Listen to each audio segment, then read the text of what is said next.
it seems. Can you feel my love buzz? Can you feel my love buzz? Can you feel my love buzz? Can you feel my love buzz?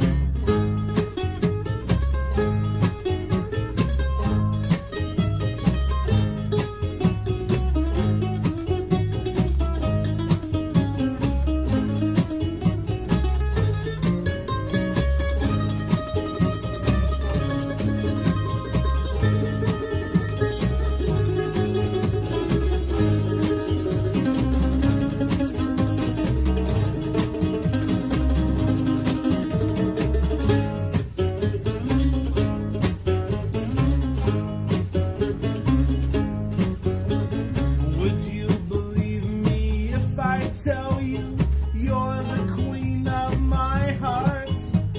Please don't deceive me when I hurt you. Just say it the way it seems. Can you feel my love buzz? Can you feel my love buzz? Can you feel my love buzz? Can you feel my love buzz? Can you feel my love buzz?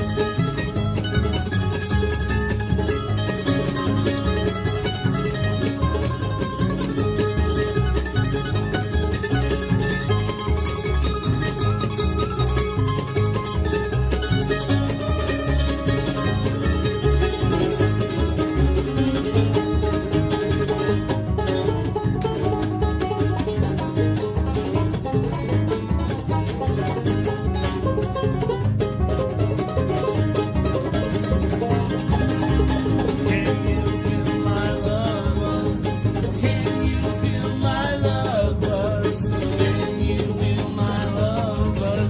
Can you feel my love buzz? Can you feel my love buzz? Can you feel my love buzz? Can you feel my love buzz?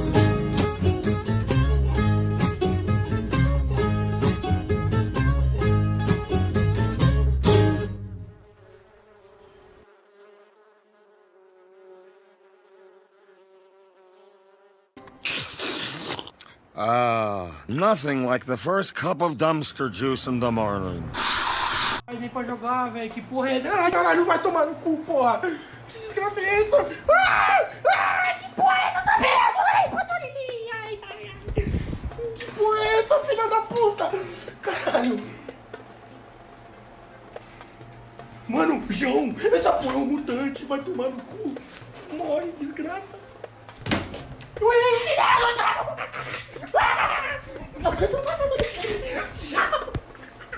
vai tomar no cu.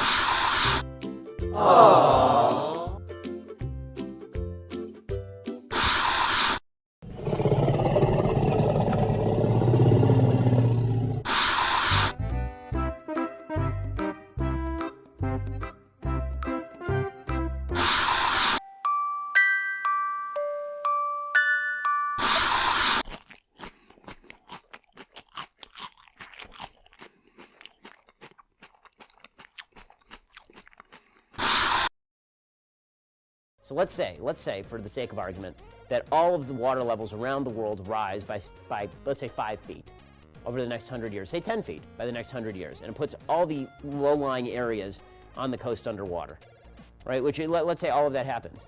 You think that people aren't going to just sell their homes and move?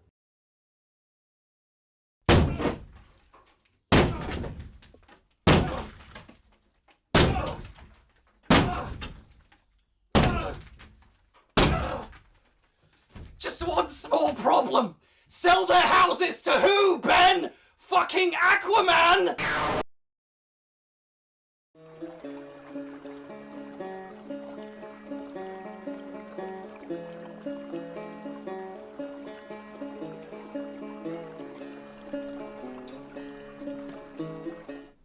That is a classic. I'll never stop playing it. Ben Shapiro is an idiot.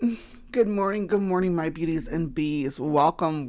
We are live from the Hive, and you are looking at Bree with no done up in any way, shape, or form, and I have good reason for that. But thank you for joining me again. It's Saturday morning.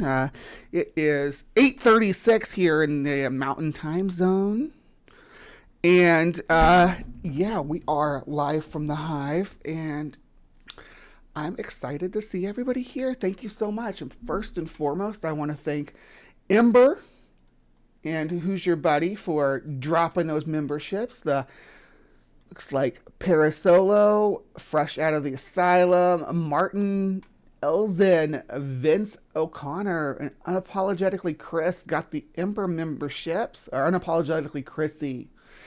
And then Who's Your Buddy dropped some memberships for Paul Schlatter, Rick, the Bat Mom, Jester, Left-Handed Jedi, Mark Reed, Al Trucker, and Robin Webster, Marty Cameo, Octopus with No Friends. So you all, you got your Bigfoot tracks, you got your pride butterflies, everything out there that you could possibly want from a hive like this. So I hope you enjoy it. So before I get too far into things, let me say this may be kind of a short episode because I'm under the weather. We'll say that. I got the brown bottle flu, if you know what that is. I had a date last night, and I was nervous. So I drank way too much, way more than I know that I should drink, right? And acted a fool. I've been up and down all night, running to the bathroom. Luckily, my bathroom's like right there, so it's not too far to go. But I'm not feeling 100% this morning. Not feeling it. But I'm not going to cancel on you guys, because like I tell everybody all the time, these 3 hours or 2.5 hours or whatever we end up doing every Saturday morning are my favorite times of the week. They really are. My time that I spend with you guys, with you, Hive, is my favorite time of the week. It keeps me going sometimes. Sometimes I have nothing else going in my life, and it keeps me going to come here and talk about stupid shit with you guys. So I appreciate every one of you. And yeah, it was a second date. So not a first date, second date, but this time I was the one hosting and stuff. So I was nervous.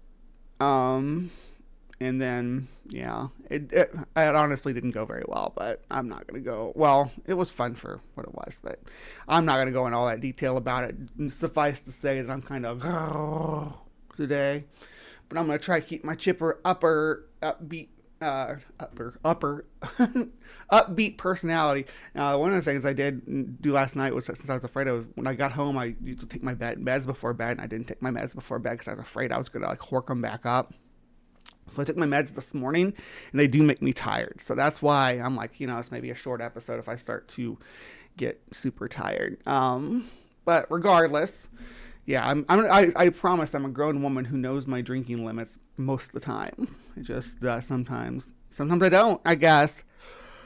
Oh, anyway, thank you so much for joining us this morning. Literally the reason I bother to get up on Saturday. Oh, Ember, you're so sweet. Love you, babe. Yeah, I mean, and there's also all the social stuff that's going on with our government here and things like that, which has got me kind of down. And I missed this week's episode of the transpositions because I was dealing with some personal depressions and stuff. Again, I'm not trying to be a downer. Not trying to be a downer. Just letting you guys know what headspace I am. I have my rubber Sasquatch with me, though. So there's that. Oh, I don't know why his face is all stretched out. There we go. I have my rubber Sasquatch with me. When I drink, I end up hitting a live button somewhere and crying or something. Well, I didn't go live last night. I did come home and pout to my roommates about my nonsense. My nonsense, let's be clear. The Hive starts off my weekend and Bad Science Sunday at the end. I hardly remember any in between. That's beautiful. I'm glad I'm here. Glad I'm here to provide a start to your little weekend, my weekend. Yeah. So, this week's polls. For whatever reason, they didn't like hit the algorithm or whatever, so I didn't get much traction on them. So we were like running with just minimum voting. So I'll try to plug them more. Neither one of them got more than 10 votes. So what we have today is a selection picked by just a few of you. But if you like to participate in what content that we cover on this show, I do a poll every week for the first 2 segments of the show for Cryptic Corner and Weird With It. And then we add a new one. Whatever gets picked off, we add a new one. So there's a constant rotation. But let me know what people want to see. This week we had the Averasboro Gallinipper, and then for our Cryptic Corner, and we're doing the Psychic Spies, which I'm so excited about.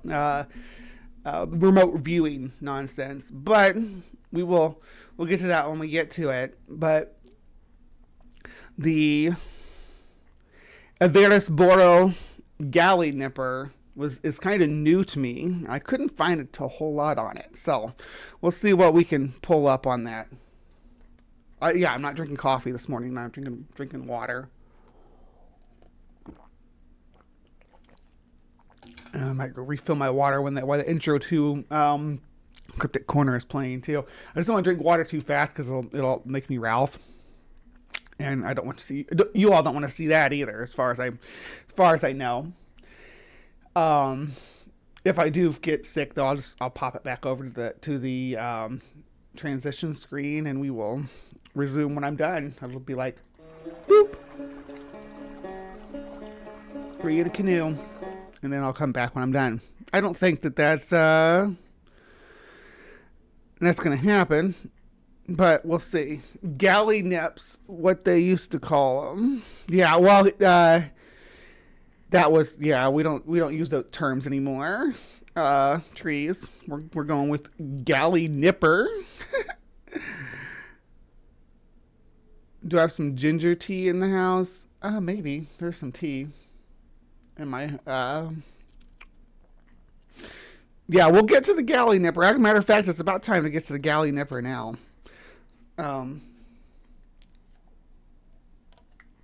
I think we should do that. Sumami, I love vitamin water, but I've been hung up on cucumber lime Gatorade. I should order some Gatorade. Good morning, Robin. I'll feel better in a matter of hours. I'll probably go take a nap after the show and feel better after that. It's all right. I did this to myself. These are self-inflicted wounds. Self-inflicted. I did have fun. I'd never been to like a hookah bar before, so it was a first experience for me. But it was like BYOB, so we went to the liquor store and I bought some stuff. But when we got there, there was like a party in there. They had brought a bunch of like hard liquor and they kept giving us shots and stuff, so that was part of the problem. You go into a place and people keep buying you drinks, especially hard drinks, which I'm not used to drinking. I've drank more here since I moved here than I have in my entire adult life, just because Ben's a bit of a mixologist and I like to sample all the stuff, but I usually regulate myself pretty well, but people keep pushing shots into my hands. I didn't say push them into my hands. You know what I mean. I'm drunk and not have my inhibitions or whatever. And they're like, hey, you want another one? I'm like, oh yeah, I can handle another one. When I shouldn't be. Yeah. Anyway. Cucumber lime water tastes so refreshing. I like cucumber water. I like making homemade cucumber water too. Yeah. All right, let's get into Cryptic Corner. I'll see you guys over there in just a couple minutes.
Hello, hello, my beauties and bees, and welcome back to another installment of Cryptic Corner, where we explore the unexplained, the supernatural, the paranormal and hidden, the mysterious, the alien, the accursed, and the forbidden.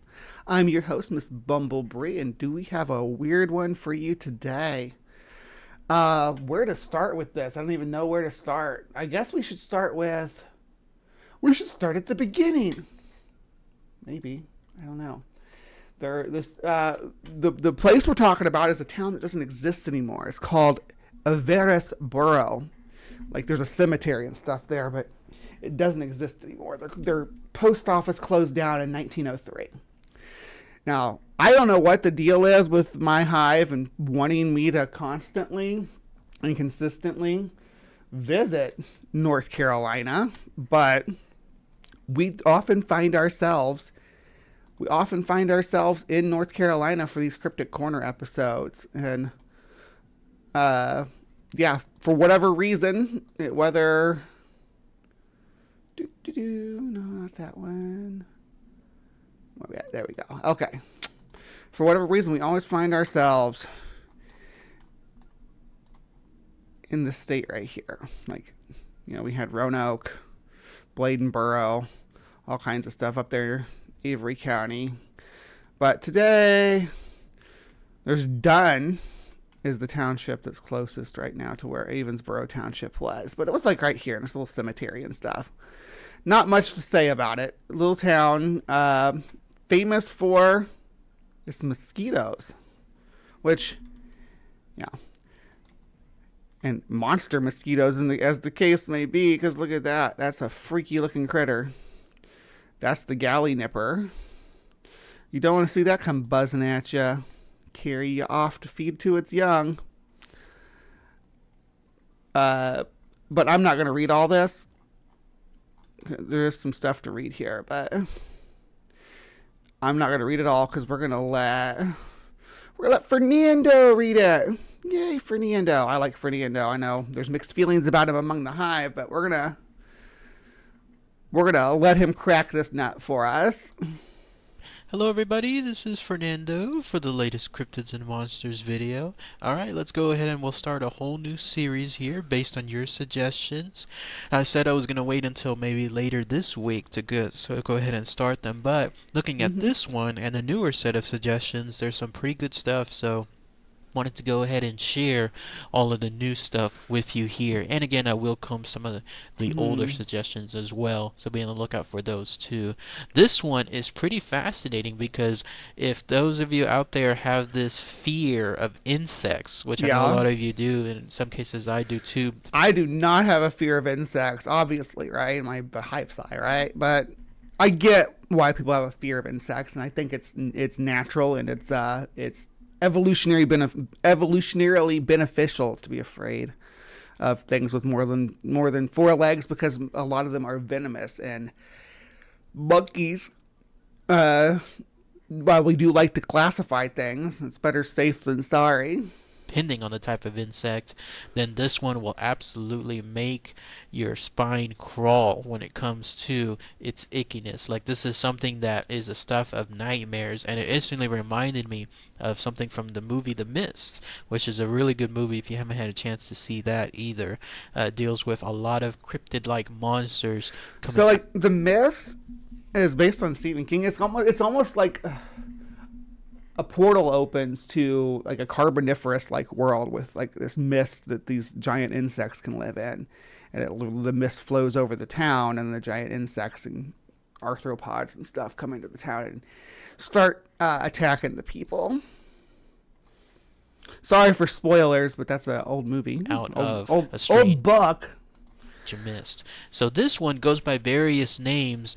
For the sake of simplicity, I'm going to go ahead and just call it the giant mosquito, but if it had to go by one name, I guess that's the umbrella name of them all. It's this. It's the Averasboro, and then the second word is Gallinipper, which you're looking at a picture of here. In essence, it's just a giant mosquito. That's all it is. Variations as to its size come into play too, but if you were to just take the tiny mosquitoes that you and I see on a daily basis but increase it to either the size of a hawk or even larger. That's in essence what you have here. Again, it goes by various different names. I'm going to highlight some of those names here too. So here's all the info. So what is this Averasboro Gallinipper, or the giant mosquito? Well, if you go by the legends tied to it, it's a creature of some sort that originates... Ooh, we do have mosquito emojis. I didn't know that. Yeah, look at that. I got a mosquito bite on my neck. Maybe a Gallinipper came and got a hold of me in the night. It's like, you're going to be giving our secrets tomorrow. Here in America, most recently in North Carolina, if you could believe it, but also throughout various tales of Native Americans, a lot of mythological tales, in fact. First, let's start about the North Carolina aspect. You would have to go to about the 1800s, the time of the wild frontier, to start seeing more information about. And North Carolina is not on the wild frontier in the 1800s. The wild frontier is further west, west of the Mississippi. So, I mean, not to say that the Western Carolinas have ever been exactly that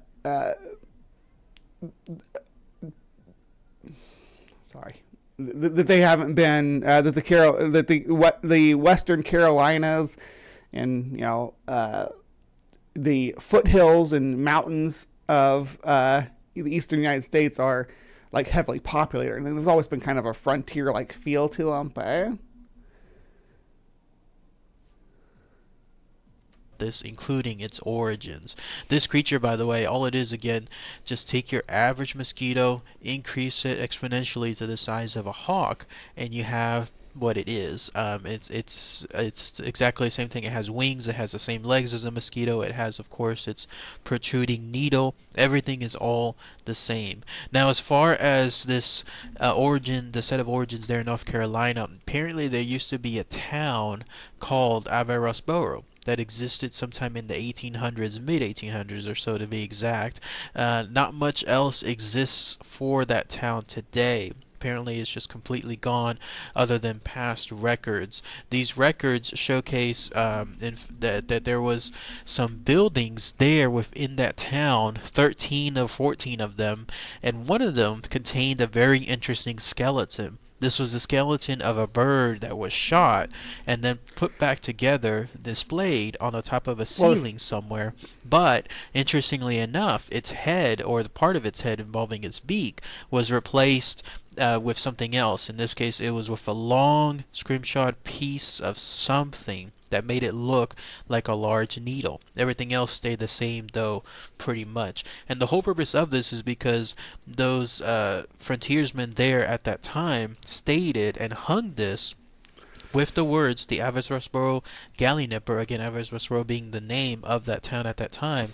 They hung this. So, I mean, if you're following along, it was like a taxidermy thing, like the Cabana guy that we used to follow, or that we follow, who does all the Fiji mermaids and stuff. It was a taxidermy thing, a giant mosquito made from a bird skeleton that hung in a saloon. As a warning of some sort, because apparently they had come across these swarms of mosquitoes that were so large that at first they could be mistaken for birds, but then thereafter, much to their horror, of course, seeing that they are in fact giant mosquitoes, that's why they made this thing there. So I guess anybody that was coming into that town for work, maybe coming to that town for visitation, touristy type stuff, they would see this, and then that would be their warning as to look out for these giant mosquitoes. Apparently they have an endoskeleton, Jason.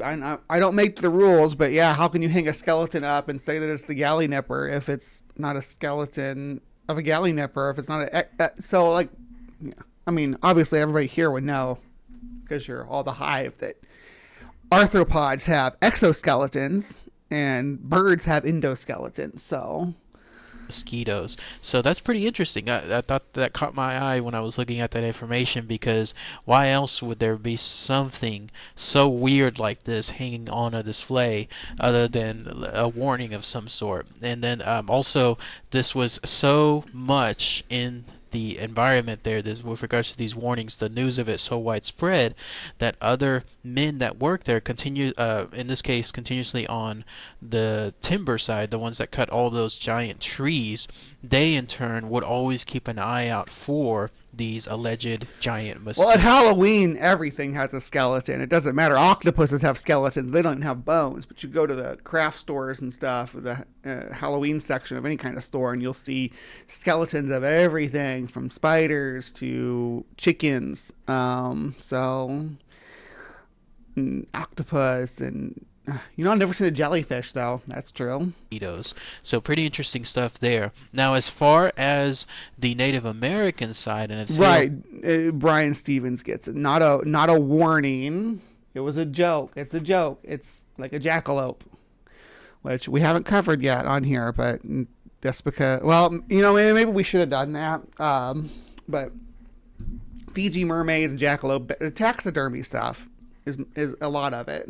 Was tied to it. Yes, there are indeed two variations of it. One of them is of a giant mosquito, this one far larger than a hawk, in this case a little bit larger than the man himself. It goes by the name of Roteo, and it was described by a Native American chief, a Tuscarora chief by the name of Elias Johnson. He was someone that was around the 1800s or so, and he described it as follows. He said that it flew like Jeepers Creepers from the movie, the Jeepers Creepers movie series. Look at the trees. He's kind of like a giant mosquito in a way. I mean, he does steal people's life force and incorporate it into his own.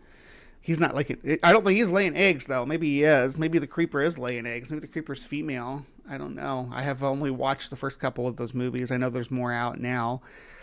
There was one up that got to the point where they started showing a lot of the creeper during the day and stuff, and it just didn't work for me anymore. Clint's Reptiles does those cursed skeleton videos each Halloween. Yeah, I know. I watch them. I like it. About with vast wings making a loud... But I don't know, Clint, does Clint dislike them? He thinks they're funny too. I mean, they're supposed to be ridiculous. It's supposed to be over the top. Nobody thinks an octopus really has a skeleton or a snail really has a skeleton. Noise with a long stinger, and on whomever it lighted, it sucked out all of the blood and killed them. Many warriors were destroyed in this way, and all attempts to subdue it were in vain. This was his... Hey, Sumami, to clarify, isn't this the Florida state bird? Description, an actual chief, an American chief description of this giant mosquito. In this case, though, again, it was something that was larger than a man, and so it was something that was much feared because it could actually carry... That's fair. There probably are people in America who think that octopus have real skeletons, but yeah, it takes all types to make the world go around. I only watched the first Jeepers Creepers with the old milk truck that chase people. Yeah, that's the one. And then the winged guy that's inside of it. He gets his wings come out in the second half of the show. It's got Justin Long in it. It's good stuff. But yeah, my problem with it is more the director, DeSalva. He is a problem. A person straight from the ground and then take it back to its lair. Also, what was interesting about this description is if you killed these mosquitoes, you didn't just outright stop the danger with that giant mosquito. Instead, you created a whole new dangerous situation because apparently smaller mosquitoes would come out of that giant mosquito after it was dead. So imagine that scenario. It's like a video game enemy. It's like a boss that you defeat, and it splits into little bosses, and you have to defeat each one of those too. This thing, whatever it is, you've got a gun, a shotgun, or you've got arrows, and then you think you hit it, and then it settles on the ground, and you think it's over, but nope. Instead, smaller mosquitoes come out. And in fact, according to that Native American legend, that's how small mosquitoes today exist. They all came from this Roteo, whatever this giant mosquito was there. And then there's yet another Native American version, in this case a Cherokee one. In this case, it's not a mosquito, but more along the lines of a giant yellow jacket wasp of some sort. And we'll get into that too. Yeah, Victor Salva's a terrible person. Yeah, yeah, so this does, the mythology of this does kind of like mix the lines between mosquitoes and vespids, and I don't like that because vespids are very distinct from mosquitoes and have a very distinct social One structure. too was also larger than a man, large enough to be able to pick them up and preferred children, in fact, because of their small size, and carried them back into their lair. There's even reference to it with regards to a cave located also, again, in North Carolina. The cave has a really unique name. I can't even say it, but I think it's spelled TsgagnunY. Okay, well, let's look at it real quick because we got time, and I had it pulled up here. Yeah. All right, so this is the cave here. It's as close in as we can go. Yeah, it's zoomed in all the way. So, if you wanted to visit this cave, if Franklin's, it's quite away from Franklin, I guess. It's all the way out in Tennessee, in the heart of the Smoky Mountain National Park, is this cave. Now, the Smoky Mountain National Park is chock full of caves. Let's not even pretend like it's not. Like there's, but if you're going on the 64 here, yeah, you're gonna want to head north after the Gibson Cove branch on the next left, and it'll take you up that way. And there's probably hiking trails and stuff up through here too, because we're looking at, again, Smoky Mountain National Park, which is absolutely huge. I think it's the biggest national park in the eastern United States. Actually, it's freaking massive. I mean, you can see right here. There's the borders of it. You know, it's a big park. Okay. However that's said, but it literally means where the yellow jacket was. So again, in reference to these giant creatures, these giant insect-like creatures of some sort. That how is it a binocular if it's single though? Is it ocunocular? Stephen the Crusted Idiot. What? Okay.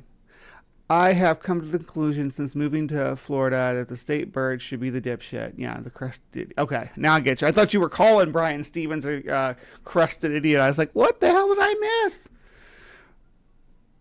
Republicans in mythology. Yeah, because they're sucking the life force. The drunken blue-footed booby. Yeah, well, blue-footed boobies live in the Pacific, though. There are boobies in Florida, but they're not the blue-footed ones.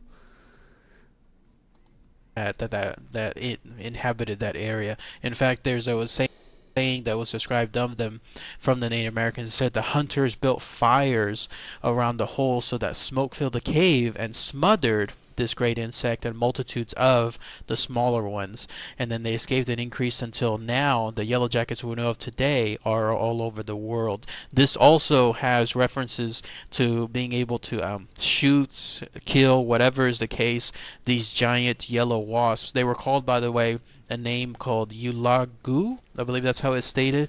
That was their name, their version of it. But if they were killed, then smaller wasps came out of the creature, and they in turn inhabited the earth. Like they are the ones that we know of. Yeah, straight up a boss fight from a video game, right? As of today. One other report too, in this case a lumber worker, a guy by the name of Red Saunders. He was one of the few people that survived an encounter with a Gallinipper. Because according to the folklore tied to the Averasboro Gallinipper, if you get stung by it, it's pretty much death. I mean, it's a giant mosquito. The poison tied to it, or whatever is the case, tied to that needle, it can pierce your arm all the way through, let alone imagine if it starts piercing your head. And then also it can suck the blood. Want to drink your brain like the big brain bug from Starship Troopers. Blood out of a person in one big giant gulp. Well, apparently this man, whoever he was, Red Saunders, had an encounter, and it was something that he survived, because apparently there was a gigantic bite on his arm of some sort, and it was attributed, I don't know if he did it or others that are reportedly seen it, but they attributed it to this Gallinipper, and he was a survivor. But others have stated that it was actually a burn of some sort that was caused by a hot coal. For whatever reason, to this very day, his name, Red Saunders, is tied to this Gallinipper. So, but that's it. That's all the information really associated Yeah, there's with really not a lot to it. it. One last thing too, you can see the influences in the film The Mist. You're looking at one of the pictures here. I mean, they had that disgusting creature of some sort that landed on that poor girl's neck and then ended up stinging her. That was instantly reminded of this very same creature when I was reading about this Gallinipper, because here you have a situation where something is almost the size of a bird of some. Now, the reason why we can't get arthropods that grow this big right now is respiration, right? So, and that's why The Mist had that story plot. And, you know, Stephen King is not a slouch when it comes to putting every freaking detail possible into his books, but because oxygen levels are lower now than they were during, like, the Carboniferous, for instance. The Carboniferous, sometimes referred to as the Age of Insects, is when we had, you know, the giant dragonflies. We had the giant scorpions and things like that. And the reason why we can't have that insects and arthropods that big today is because they breathe through something called spiracles, which basically the blood is directly exposed to the oxygen through these little spiracle ports usually on the lower abdomen. So basically insects and most arthropods breathe through their butt. They have their respiration is done through their abdomen, right? Unlike us, which we have to share our food hole with our breathe hole. They can eat and breathe at the same time. So are we really the superior life form? But I digress. There's other methods of respiration that are used by arthropods as well, that are called book lungs. Now, some of the largest arthropods today have book lungs, and that's how they're able to get as big as they are, because book lungs are a little more efficient than spiracles. They allow, like, a good example is tarantulas. Why tarantulas get so much bigger than your average insects, or scorpions. They have book lungs. Now, there's also book gills, though. Now, book gills is a whole another bag of worms, but that's where arachnids got these from. Their book lungs now are evolved from book gills of past aquatic scorpions. So, tangent that I just went on is for a reason, though. We know that the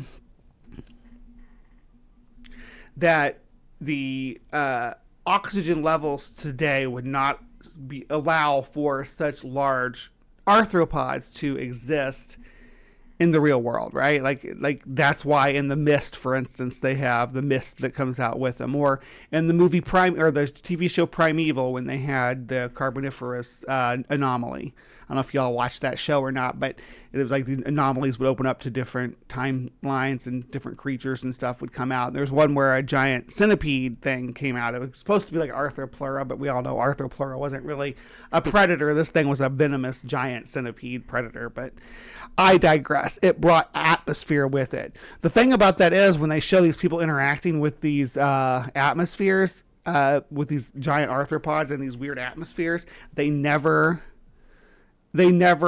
are high as fuck, because that level of oxygen would leave you high as fuck. You'd be like loopy, like you were on laughing gas, high as fuck. But we're not done with the Gallinipper, though. There's another video. This channel's called Mantis Man, which is interesting. And they did a segment on this too. It's a lot shorter, but we're gonna watch it.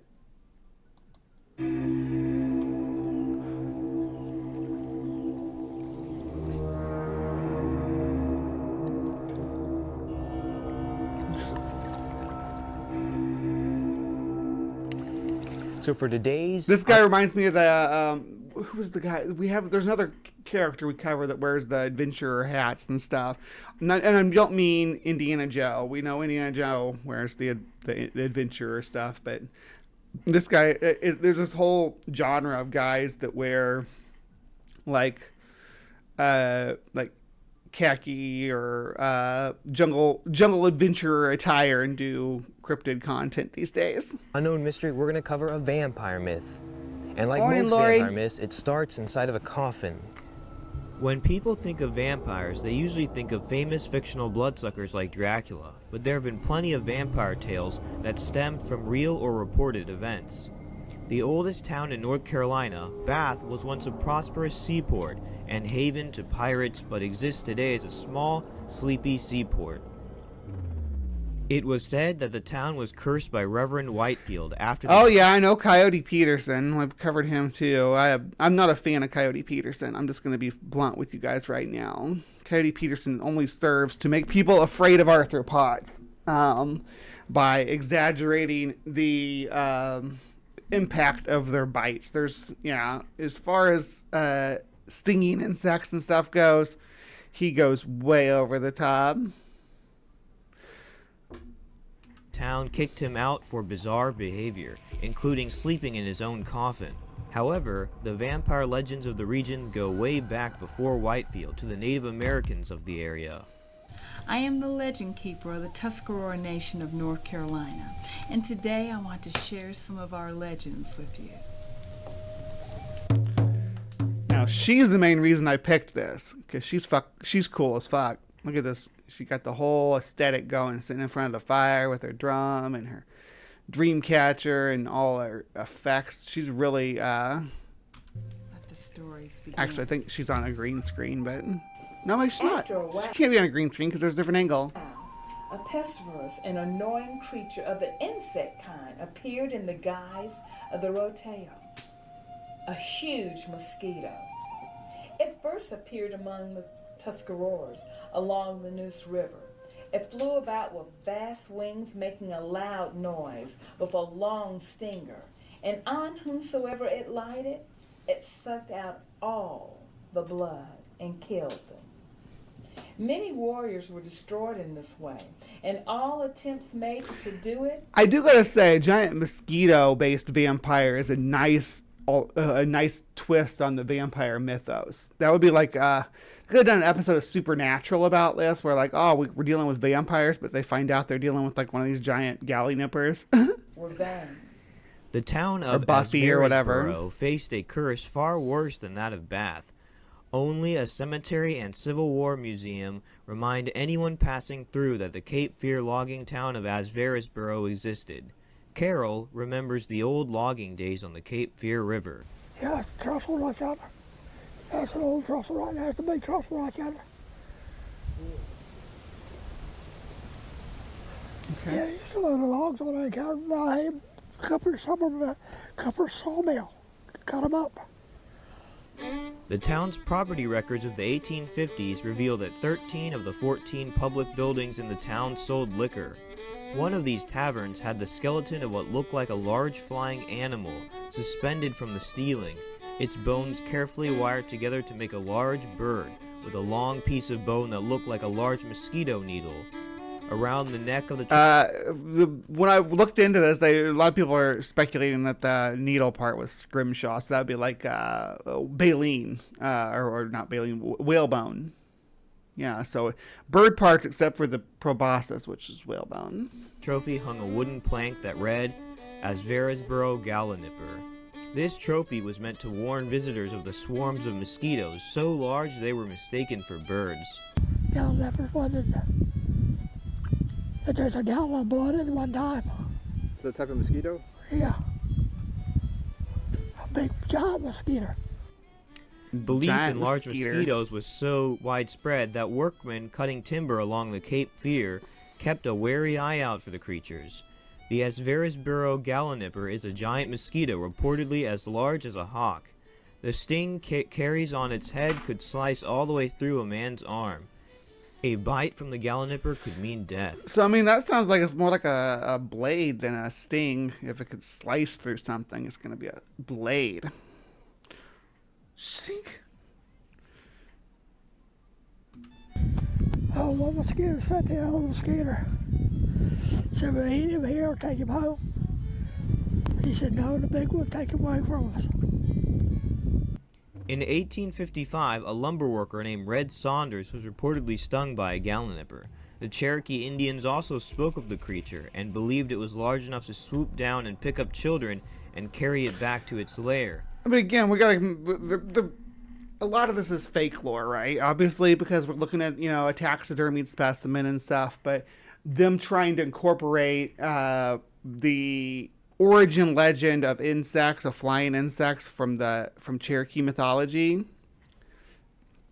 into this, because the main problem that I have with that is that the Cherokee mythology's insect origin story is specifically about a yellow jacket, not a mosquito. But I guess the mosquito could be the yellow jacket's minion. A cave in western North Carolina called Sagog-Nunyi, meaning where the yellow jacket was. We will be visiting the cave and set up a large mosquito trap, hopefully to capture the beast. And I could not find part 2 of this. I could not find it. Like, I looked for it just to find out if they ever followed through with it, and I could not find it.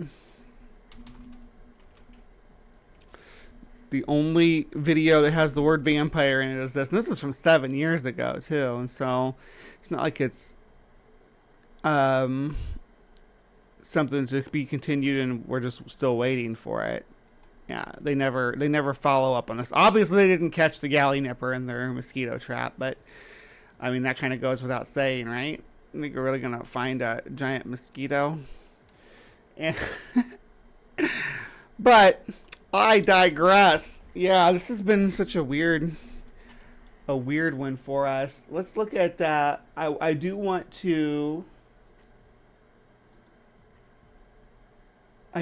to read this, though, because this is sort of what they're trying to... I don't want to say they're appropriating it into their fake lore, but I'm not, just so you know, well, this I am. I'm going to try to pronounce all these words, because that's how I like to do it. Okay. A long time ago, people of the old town of Kenugalayi, Beertown, or Briartown, I guess would be, on Nantahala River in the present Macon County, North Carolina, were much annoyed by a great insect called Ulagu.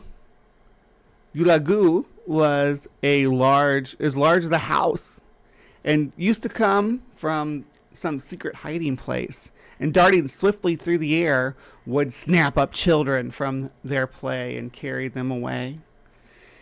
It was unlike any other insect ever known, and the people tried many times to track it to its home, but it was too swift to be followed. They killed a squirrel and tied a white string to it so that its course could be followed with the eye, as bee hunters follow the flight of a bee to its tree. So like honey, it was collecting honey, right?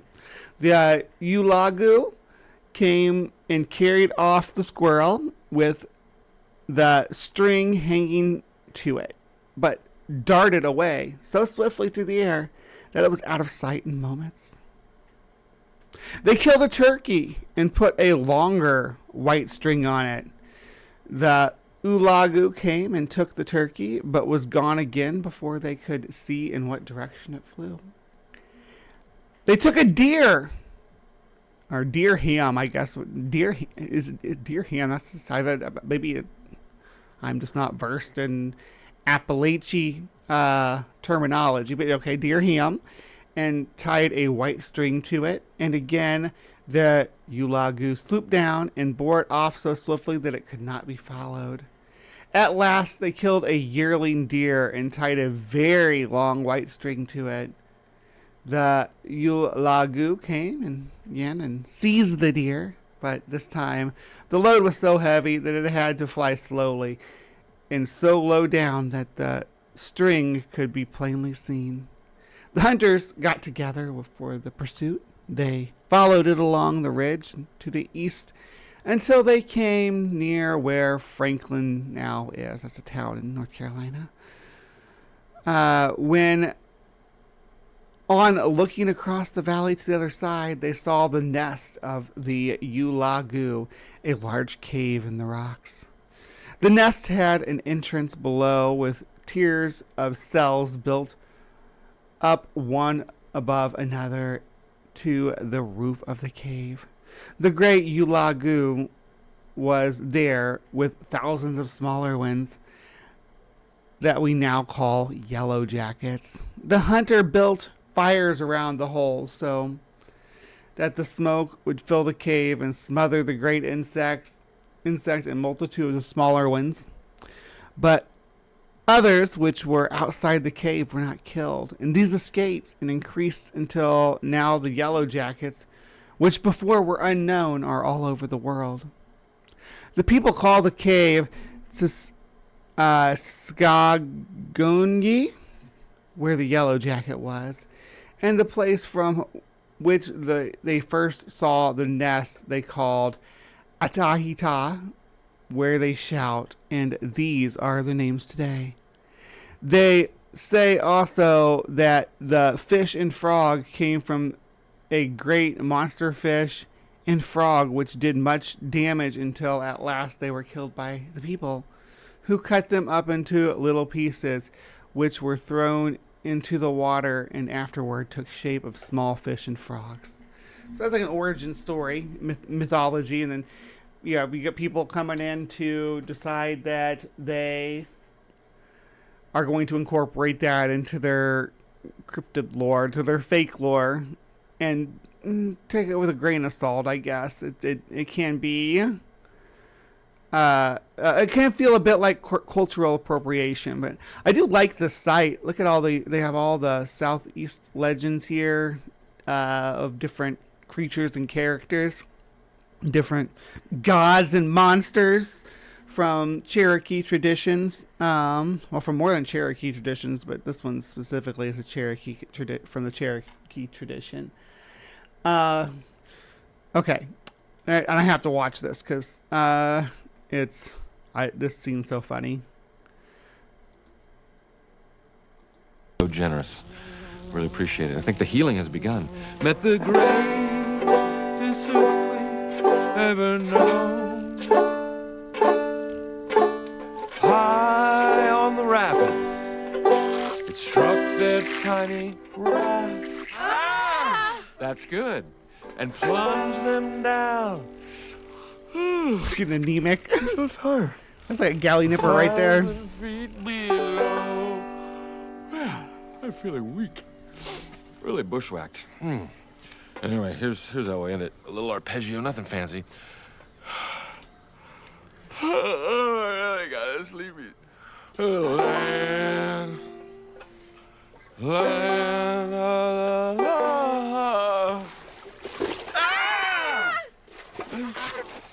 I'm so tired. Oh, gross! Yeah, that's a good scene. That's a good scene.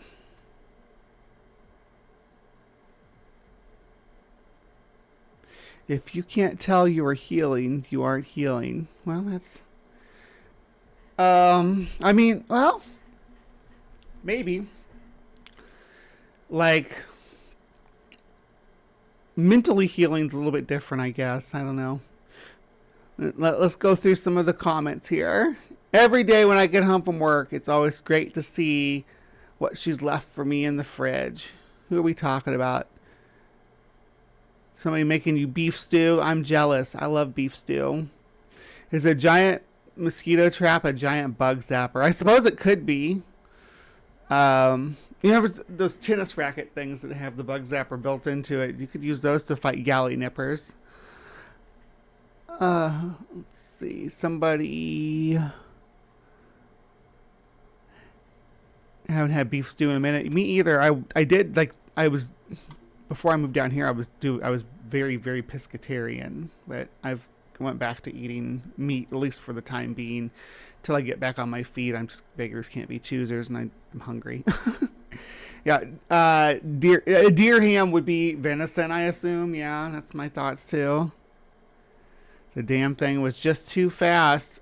Yeah, well, mosquitoes are like that, because like you ever have mosquitoes hovering around you, and they kind of like they do these maneuvers that makes them really hard to swat and take out. I'm thinking about physics and how wide insects' wings would have to be the size of a house. Yeah, you're talking like Mothra size. That's like a kaiju. That's a freaking kaiju mosquito with a maybe a 10-meter wingspan minimum. And that's like the size of a small, like, a shack or whatever. I don't say shack, like what they lived in. You know, they lived in little huts and stuff, like a little hut-sized mosquito. But the earlier description talked about them being the size of a hawk, though. So the Gallinipper is not necessarily as big as a house. The Cherokee bug god was the size of a house. But bug gods don't follow the laws of physics anyway. They're bug gods. Eulagoo. Say it with me. Eulagoo. Just fun to say. Eulagoo.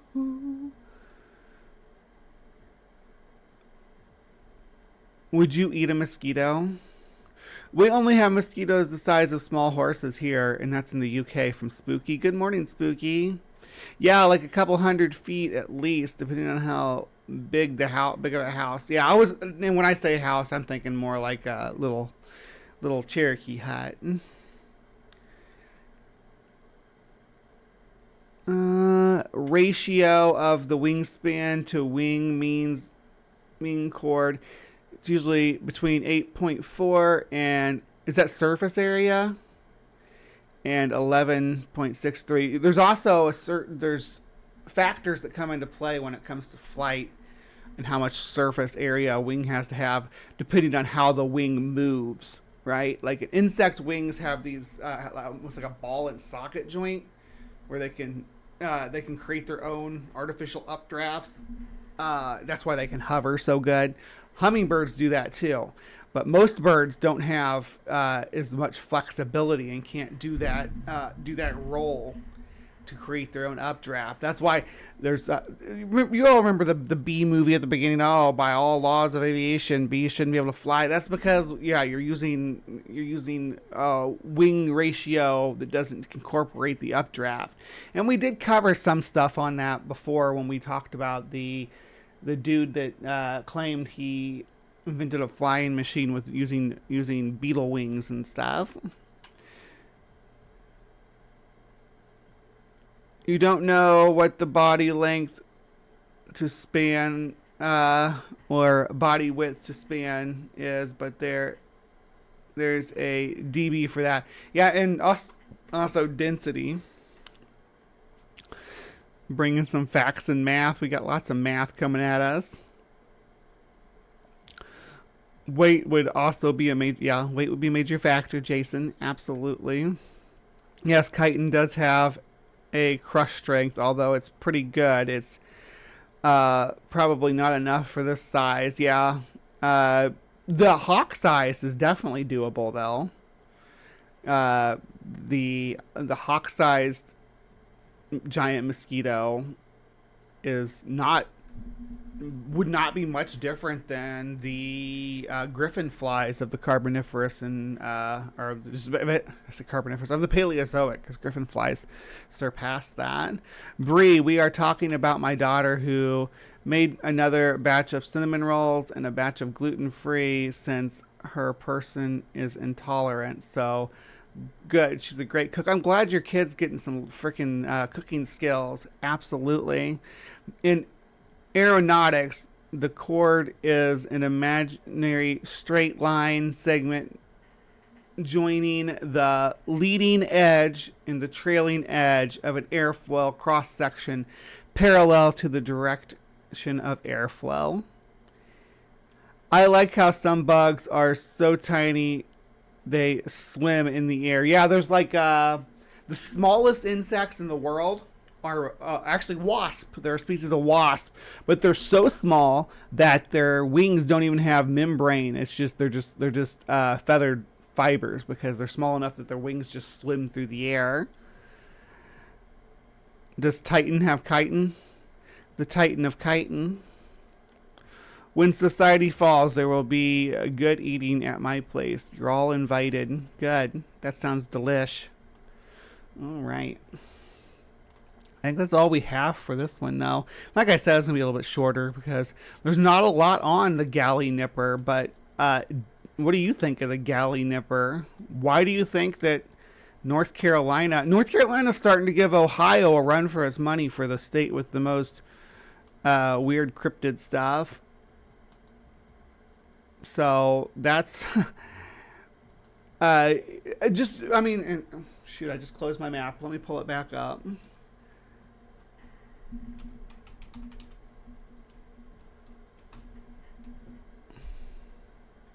No. Whatever. Yeah, that'll work.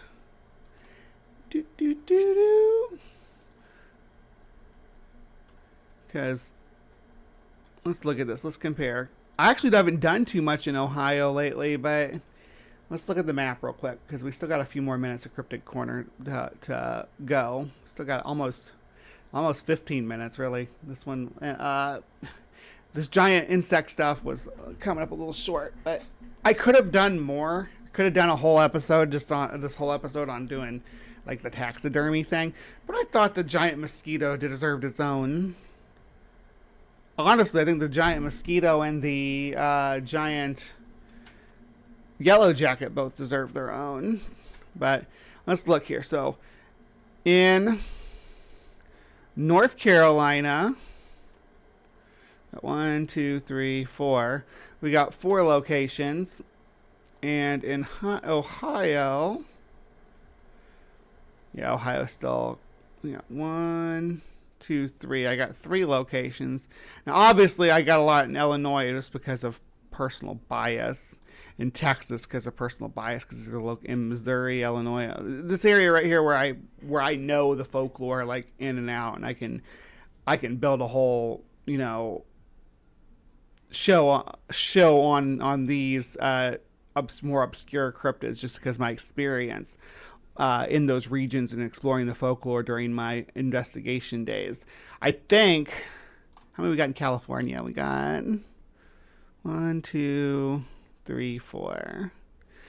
So California's not doing too bad either. And I think though that New York might be like, look at this cluster right here. That's Jersey too though. And Connecticut. This little area right here has a lot of weird to it. A lot of weird. Well, this area up here has some weird to it too. Look at that. What else? We got 3 in Wisconsin, actually. I think that might all be Michigan Dogman, though, or Beast of Bray Road sightings. Yeah. Bray Road. Yeah, these, and that's the thing, too. Some of these look like there's a lot more going on because there's multiple pins for different sightings. Here's good old Sinkhole Sam. All right. That's what I wanted to talk about there real quick. Oh, did we get more people popping in? People believe all kinds of weird stuff in Ohio. Mothman, Slenderman, Bigfoot, the list goes on. Yeah, our very own captive desk is an Ohio. I guess I almost want to call you a cryptozoologist too, Dave, because you do the cryptozoology like me.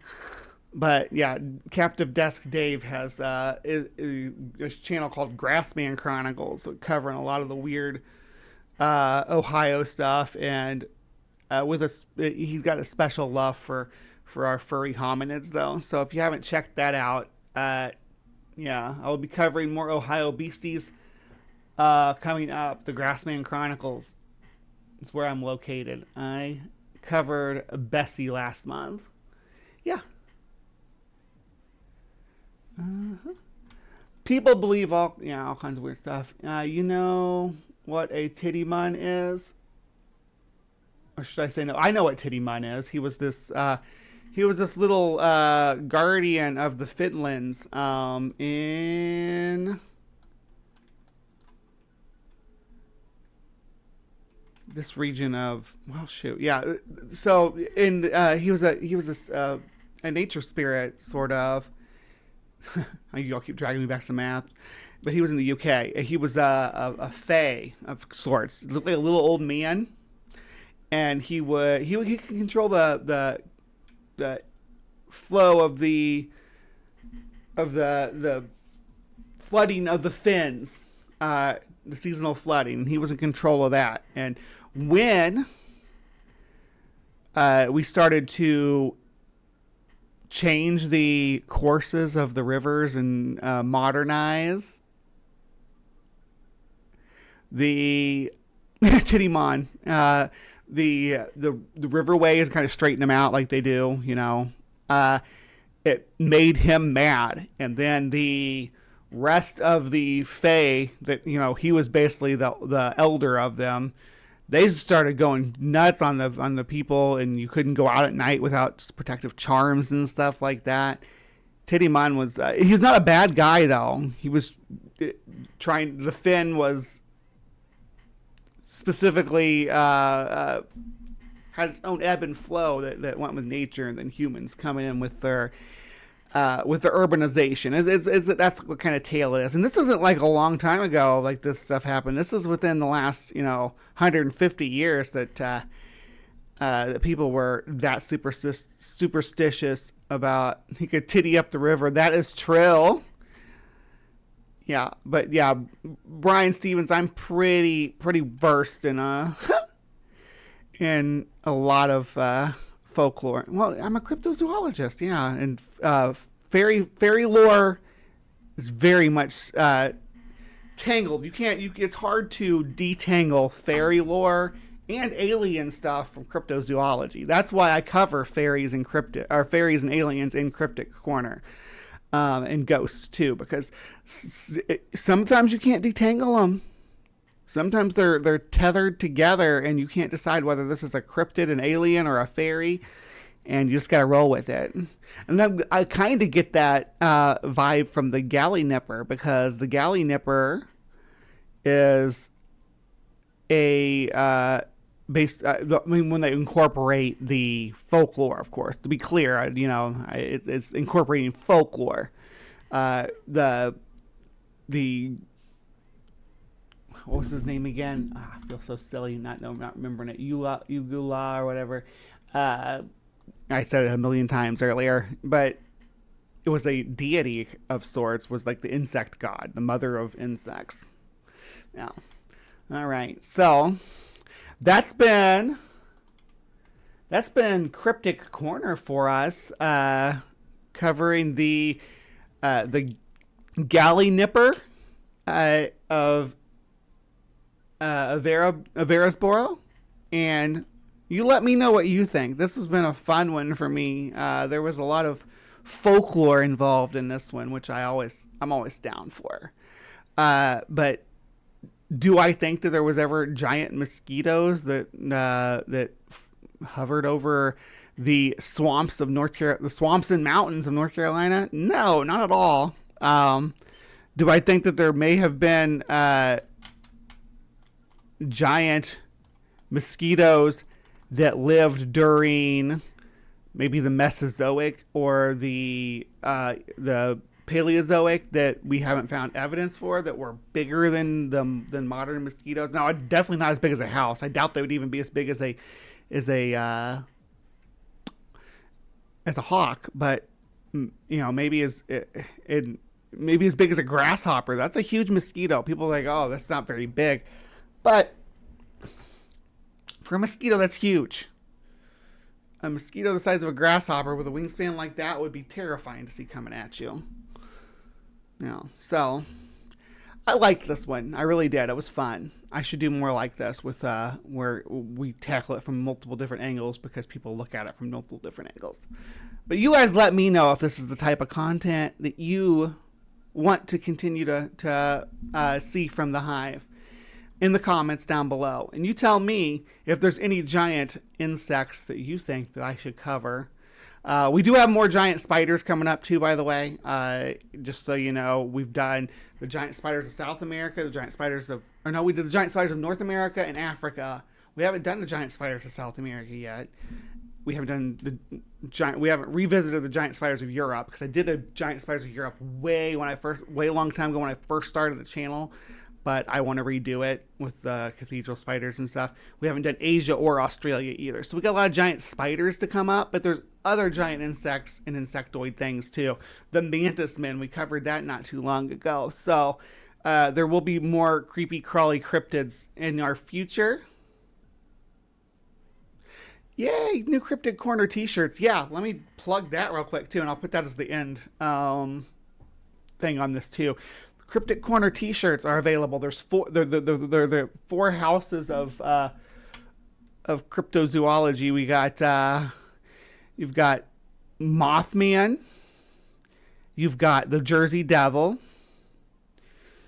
You've got the Michigan Dogman, and you've got the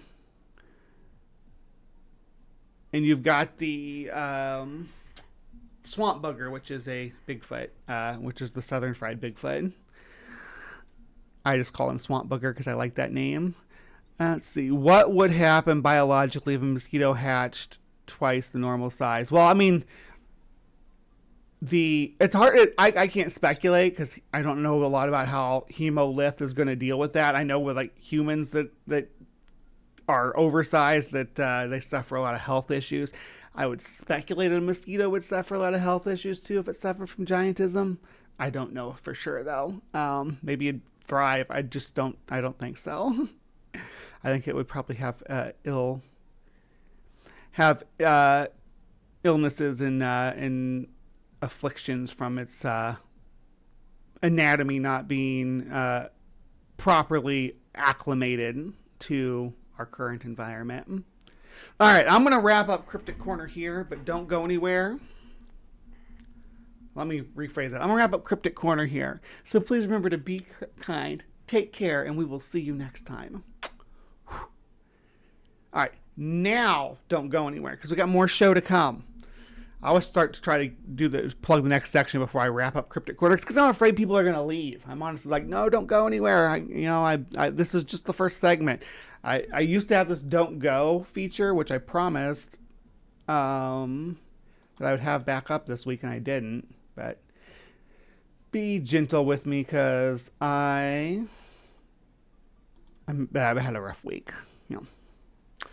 But let's do this. I'm going to take 5. Not really 5, like 2 or 3 minutes, but to take an intermission. I will be back with Weird With It, where we're going to be talking about psychic spies. So you're not going to want to miss it. So don't leave. Psychic spies are the shit. And remote viewing and all this nonsense. We're going to be cracking that egg. So stick around, and I will see you back here in just a couple minutes. I think this is the first time I ever engaged you was to ask if you were going to talk about this in one of your debates, is the Cambrian explosion and the misrepresentation.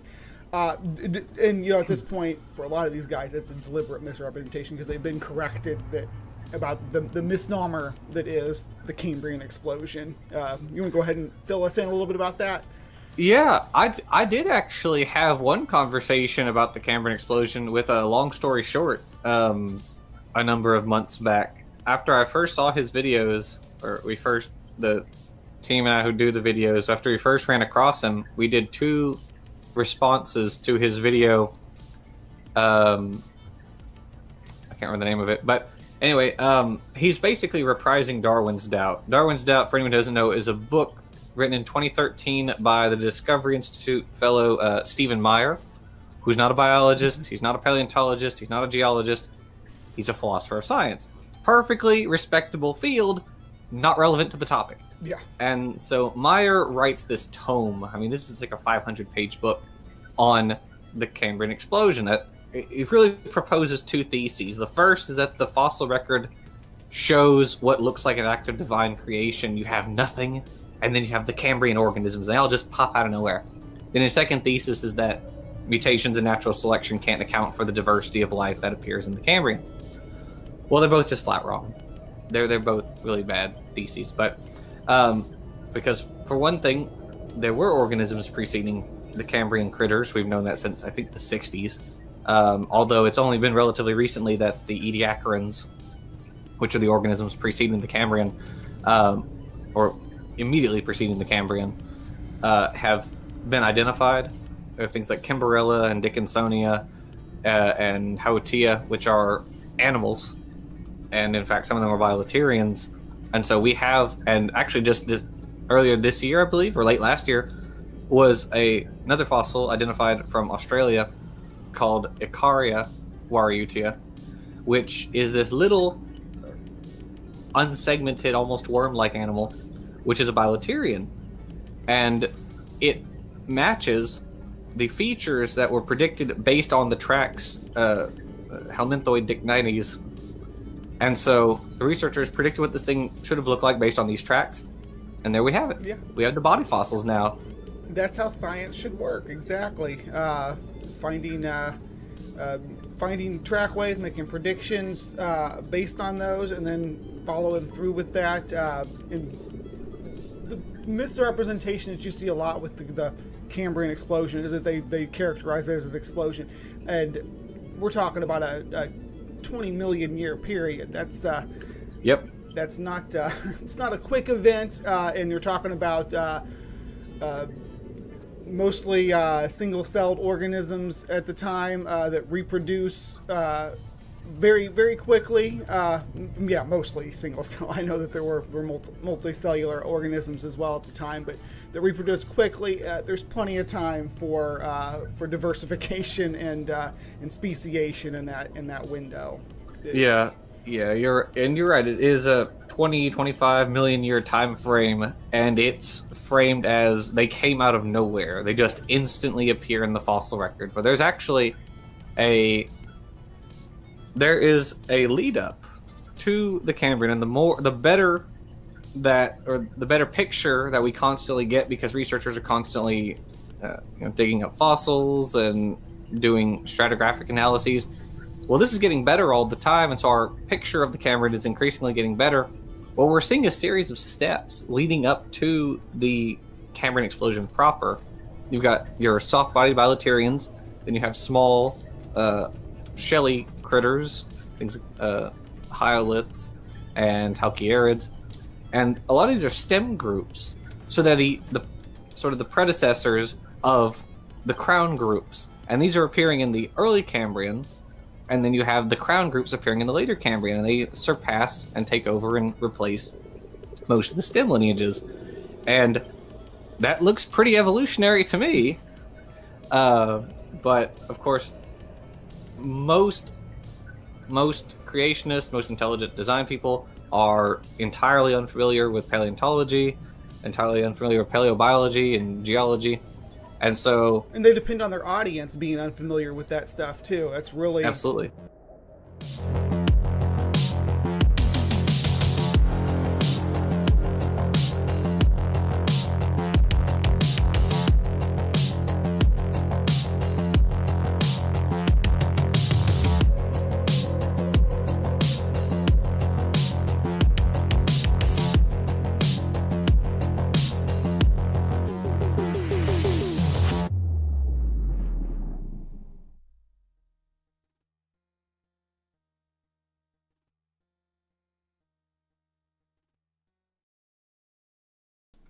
Hello, my beauties and bees, and welcome back to a new installment of Getting Weird With It. And today we are getting weird with a channel called Proven Conspiracies.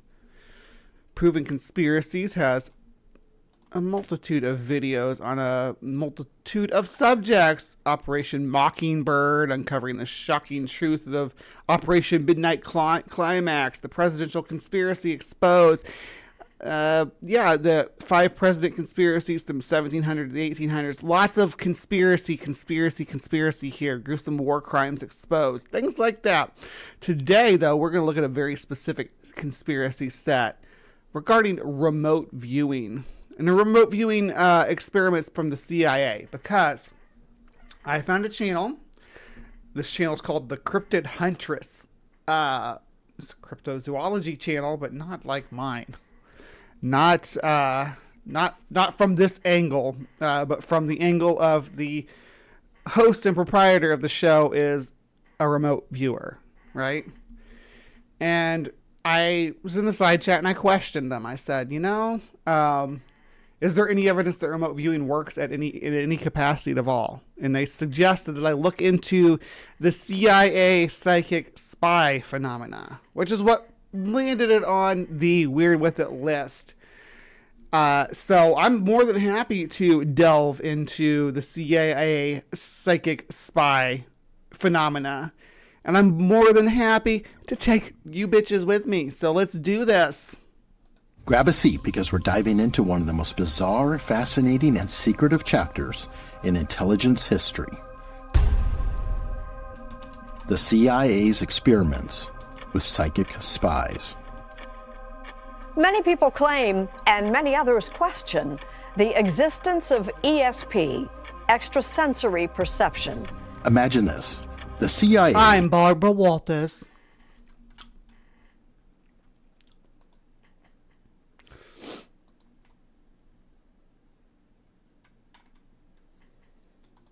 secretive as ever, wasn't just relying on satellites, spies, or code breakers. No, they were tapping into something even more mysterious, the human mind. This is Uri Geller. In the 1970s, a handsome ex... Who remembers Uri Geller, right? The spoon-bending guy. He claimed he could do all kinds of stuff. James Randi trounced him. Israeli Army paratrooper popularized extrasensory perception, or ESP. Remote viewing, a technique straight out of a sci-fi movie, was used by the CIA and other intelligence agencies to see events, people, or places beyond physical reach. Tonight we will examine claimed psychic powers and paranormal phenomena that have intrigued mankind for eons and remain the subject of controversy today. This isn't just wild speculation. It actually happened, and we have the documents to prove it. In a research laboratory in Brooklyn, sliced ping pong balls over a woman's eyes fill her vision with opaque light. All she can hear is the sound of waves crashing against a shore. You're about to discover how the U.S. government explored the uncharted territory of psychic abilities, specifically through remote viewing programs, with some success stories that might just blow your mind. Let's rewind to the early 1970s. The Cold War was at its peak, and the U.S. and Soviet Union were locked in an intense game of espionage. Let's see. Everybody remembers Uri Geller. Jason Jacoby, I do. Ember says spoon, which is also the Ticks war cry. John Fabiano raised their hands, and Natasha says, I remember him. Yep, Uri has resurfaced lately. You love so you woo. Yeah, we're gonna be doing lots of woo here. This is the wooiest segment of the show. Oh yeah, Dave, I was wondering, what are we wondering about? Oh, about him resurfacing. The golden days of the CIA when they were drugging each other with LSD, office pranks while trying to make a gay bomb. I don't remember him, but I was never interested in this kind of thing. I remember Uri Geller. He was good friends with Michael Jackson. I didn't know that. Cars also sometimes have electric slip differentials. Uri is the new administration secretary of factual real things, bro, isn't he? Yeah, wouldn't be surprised if Trump gave him a cabinet position. Mind bullets. Yeah, we're talking mind bullets today. Yes, The Men Who Stare at Goats. This was based on. That movie was based on this. What we're talking about today. Uri Geller is just the surface, though. We'll get into it.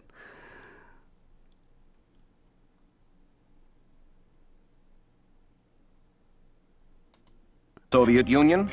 The film tells of a Russian woman who claims she can move objects across a table without touching them by means of psychokinesis. Intelligence was critical, and both sides were looking for any edge they could get. When reports surfaced that the Soviets were experimenting with psychic phenomena known as psychoenergetics, the CIA took notice. If the Soviets could use psychics to spy, maybe the U.S. could do the same. Thus, in 1972, the CIA launched its own covert program to investigate the potential of psychic abilities. They collaborated with the Stanford Research Institute, SRI, to study remote viewing, a process where individuals claim to be able to see distant or hidden objects using only their minds. While some experiments yield intriguing results, the field was fraught with controversy. A year ago, we did on this program a week on psychic phenomenon. We did it very seriously. One of our panel members was Uri Geller, who is a young Israeli and has been tested by the Stanford Institute and by other scientists and is said to have psychic powers. Let's talk about one of the most... But did he, though? Or did he dupe the researchers? Famous figures involved in these experiments, Uri Geller. Born in Israel, Geller claimed he could bend spoons, read minds, and even stop watches with nothing more than the power of his mind. In the early 1970s, Geller became a superstar, the most famous psychic in the world. Okay, just a second, look at me. Visualize everything that you drew once more. He quickly rose to fame in the 1970s and caught the attention of the CIA, who brought him to the Stanford Research Institute for testing. It really was just sleight of hand, and cold reading. In 1973. In a room next door, a man is suspended in a contraption called the Witch's Cradle, his eyes covered, his earphones playing constant static. During his week-long series of tests, Geller appeared to perform some incredible feats, such as replicating drawings that had been sealed in an envelope and describing hidden images without seeing them. 2 mountains with a round thing on, or 2 people. Can I show? Yeah, I'd like to. Am I wrong? You're right. I'm right. The results were convincing enough. Well, show us how he was right, because he's duping Barbara Walters doesn't impress me. Journalists, well, you expect more from journalists, but in the 70s, people believed in all kinds of nonsense. The CIA to continue exploring psychic phenomena, but not everyone was sold on Geller's abilities. Here's where things get interesting and a little messy. As a magician, I think that I'm uniquely qualified to expose trickery when it occurs. There is the man himself. If you do not know who this guy is, this is James Randi, or the Amazing Randi, and he is responsible for basically putting a death knell in the New Age movement in the public eye by saying, "Prove it." Occurs in parapsychology or in psychic claims, and particularly when it's self-deception. While Geller was winning over believers, he was also attracting serious skeptics, none more vocal than magician and debunker James Randi. Amaze me? The only thing that Geller could do tonight to amaze me would be to admit that he's a trickster who has tried to deceive a lot of people. The turning point for Uri Geller came in 1973 when he appeared on The Tonight Show starring Johnny Carson. Now, Carson was no ordinary host. He had a background in magic and sleight of hand and was suspicious of Geller's claims. Thanks. I really liked Johnny Carson too. I remember, I have nostalgia for him from when I was a kid. But James Randi, I think that's the first place I saw James Randi was on Johnny Carson. I didn't know what was going on. I was so little when this stuff was happening. We have only met... This scares me. This scares you? Carson called in James Randi to help make sure there were no tricks. Following Randi's advice, Carson's team provided their own props, spoons and other objects that Geller wouldn't be able to tamper with in advance. Well, this is we just got some things together here, and as I said, as you progress and do what you want to do tonight, well, you can tell us what you would like to try, and we'll leave it up to you. I'll try when I... Yeah, when your exhibition of power looks like parlor tricks, it's parlor tricks. Double-blind testing isn't exactly exhibitionist or flamboyant in any way. Yeah, I wonder how, like with Geller specifically, how rigorous their testing methodology was, or if they were just trying to publish positive findings to compete with the Russians. I'll really feel up to it, okay? The result? Geller struck. Really feel up to it. Tell us what you would like to try, and we'll leave it up to you. I'll try when I'll really feel up to it, okay? The result? Geller struggled. On live television, in front of millions, he failed to perform his usual feats. He hesitated, made excuses, and eventually said he wasn't feeling strong enough. All right, we are back. Uri was telling me you don't feel, what, strong tonight? I don't Is that... feel strong. It's so crazy to think of back in the day when TV show hosts used to smoke cigarettes while they were interviewing people. Isn't that wild? A blow to his credibility. That night, skeptics had a field day, and it marked the beginning of Geller's long-standing feud with Randy. Magical thinking, is a slippery slope. Sometimes it's harmless enough, but other times it's quite dangerous. Personally, I'm opposed to that kind of fakery, so I have no reservations at all about exposing these people and their illusions for what they really are. He frequently demonstrated how Geller's tricks could be replicated using sleight of hand and clever misdirection. A psychic who at one time was doing this sort of trick is no longer doing it because every 12-year-old magician has learned how to do it. And Miguel, not too tightly, very lightly, please. Just very lightly. It used to be done a great deal, but now the magicians and the kids are doing it too. Randy didn't just stop at criticizing Geller publicly. He took it to another level, even writing the book Magic of Uri Geller to expose him. He referred to Geller as a fraud, and Geller responded with multiple lawsuits accusing. Yeah, I remember trying to do the spoon bending when I was a kid, because my dad, he was an atheist. But he believed in this stuff. That's why we had both my parents kind of did. That's why we had all the Time Life books, psychic powers and mystic places and all that crap.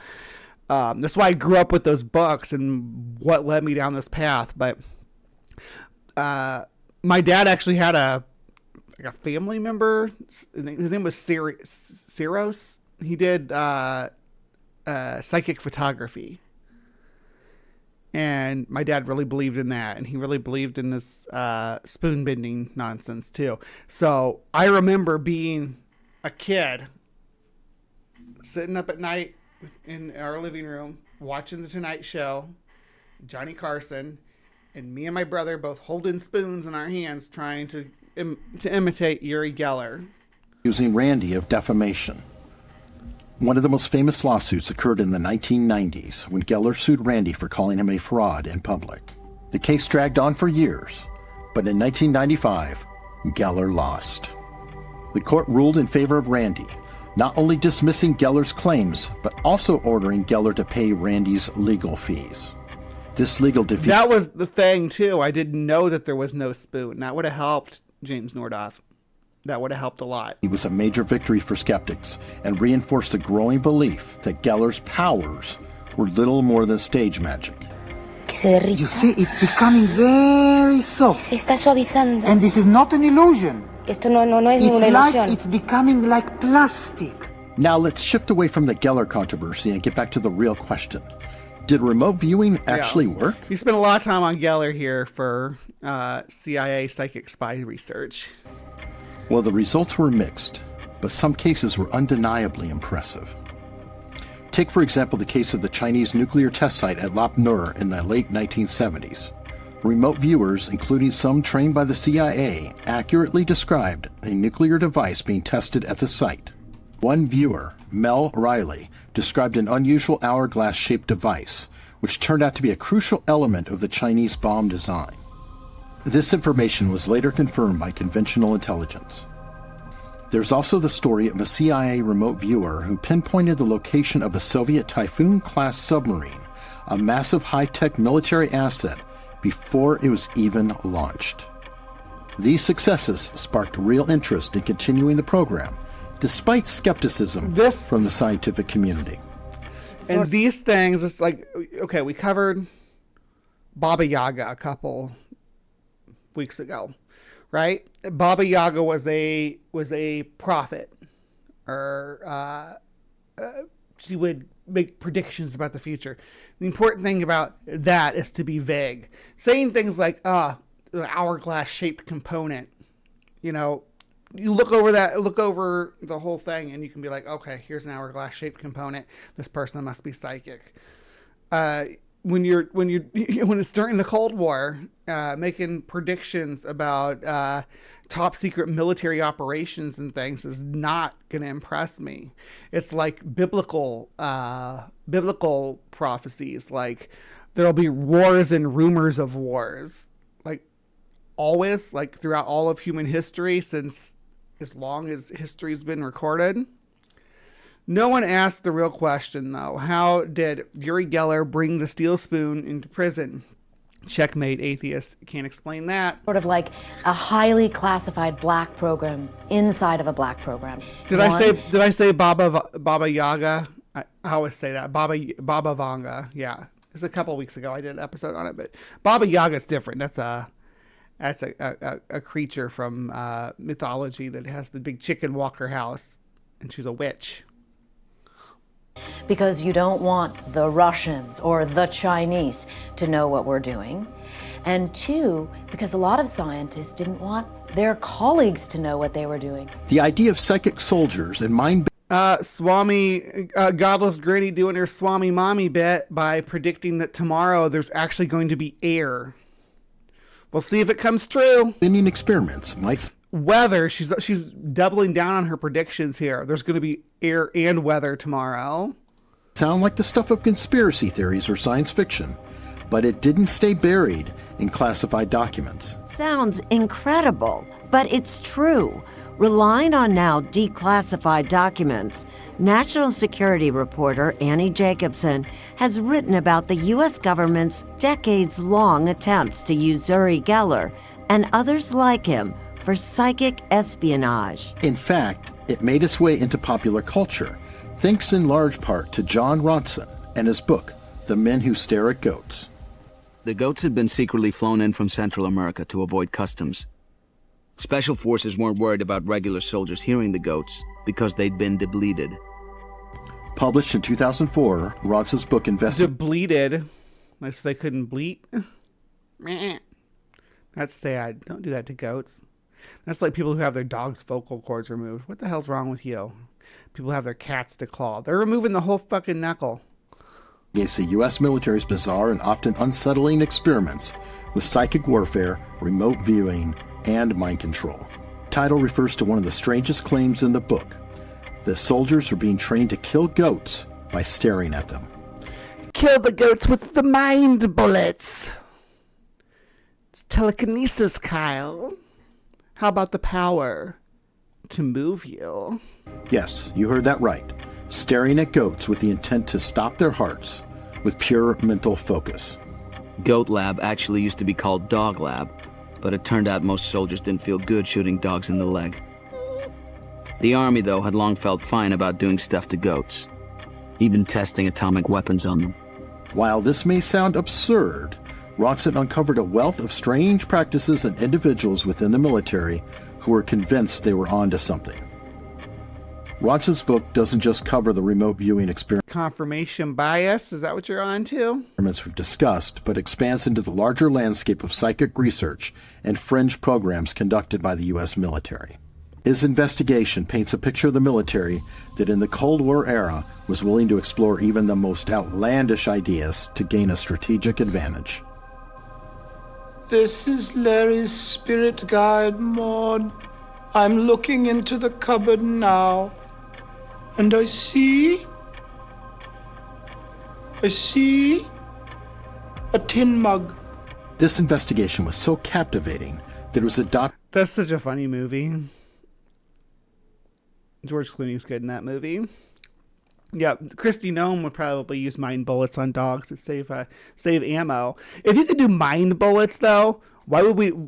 You think that we would have developed that during the Paleolithic as part of our hunting technique to be able to take animals down with mind bullets? How much easier it is to stare at a deer grazing in a field than it is to try to sneak up on it and stick it with a spear?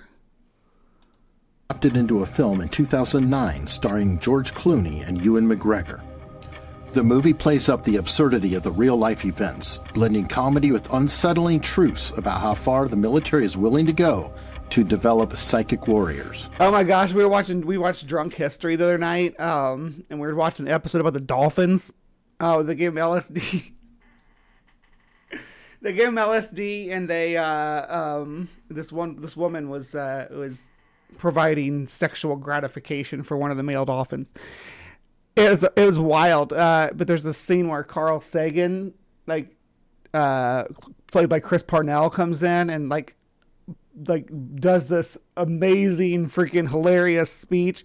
And I thought BB was gonna die. I thought BB was gonna have a heart attack and just keel over with how hilarious that scene was. So if you haven't seen the Drunk History about the dolphins, go check it out. Folding into my ADHD brain, it's telling me I have 50 billion things to do. This is the time I need to listen to the voices in my head. Well, you have a good day, John. The title refers directly to the goat staring experiments, though the film takes creative liberties pushing the story into a satirical realm. See, I barely moved. Physics-wise, not much going on here. It's the psychic energy that's important. You okay? Sharp edges. Yeah. But as with all things that seem too good to be true, the CIA's remote viewing program eventually lost its shine. After years of research and millions of dollars, the results were deemed inconsistent. The program, under various names like Grill Flame and Stargate, ran until 1995 when it was... There's actually been a couple interviews with the guys who did this about how they hustled the government research teams. They were like teenage mentalists who were checking their gumption against the rigor of the CIA's investigative team. Officially terminated. Despite his public setbacks, Uri Geller continues to make bold claims about his abilities. In 2019, Geller wrote an open letter to then Prime Minister Theresa May expressing his intention to use telepathic powers to stop Brexit and influence world events. Just think So Uri Geller decided he was going to stop Brexit. How did that work out for you, Uri? Oh, yeah, they jerked off the zooted out dolphin, the Gibson dolphin character in Johnny Mnemonic. Johnny Mnemonic is less out there than the real deal. Money grift, yep. Columbo episode. Columbo goes to the guillotine is about psychic military stuff. Also, the woman fell in love with the dolphin. Apparently, she did. Her name's Margaret Howe. She got married, had 2 kids, and they renovated her research lab into their home, where the dolphin committed suicide after they ended the program, and she wasn't allowed to spend time with it anymore. She lived with the dolphin. She lived in the same room. Her bedroom was the dolphin's pool was in her bedroom, because they were trying to work on language and communications with the dolphins. Following, Theresa, bring us to a second vote. Go for a second referendum. Uri, let me just jump in a minute. With the greatest of respect to you, you're not a British citizen, are you, or are you? And it's September 2024. It doesn't matter if you're a citizen of the country. You should be able to control their government. Ask Elon Musk, the South African apartheid baby from Emerald Fortune now has his claws into our Social Security and to our government funding, and he is apparently claiming he's going to make it more efficient. So you don't actually have to have any ties to the nation that you're trying to influence. You can literally buy elections now. He wrote a long ex-post related to thousands of Hezbollah fighters injured in Lebanon when their new pagers all simultaneously exploded. He implied that it was a result of remote viewing. But here's where skepticism comes into play. While Geller may still insist on his psychic abilities, there's little concrete evidence to support these claims. His involvement with the CIA and the remote viewing program, while real, was always shrouded in controversy, and most experts agree that his performances were more showmanship than supernatural. But Uri Geller's skills turned out to be unreliable. Uri was telling me you don't feel, what, strong tonight? I don't Is that feel strong. As seen in this now infamous appearance on The Tonight Show in 1973. So what are we left with? The CIA's experiments in remote viewing I don't feel strong tonight, they say. Did yield some success stories, and they genuinely believed they were onto something at the height of the Cold War.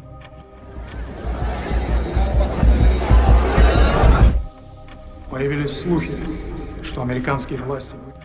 as the results became more inconsistent, even the government had to admit that relying on psychics to win the intelligence game was a long shot. As for Uri Geller, his legacy remains a complicated one.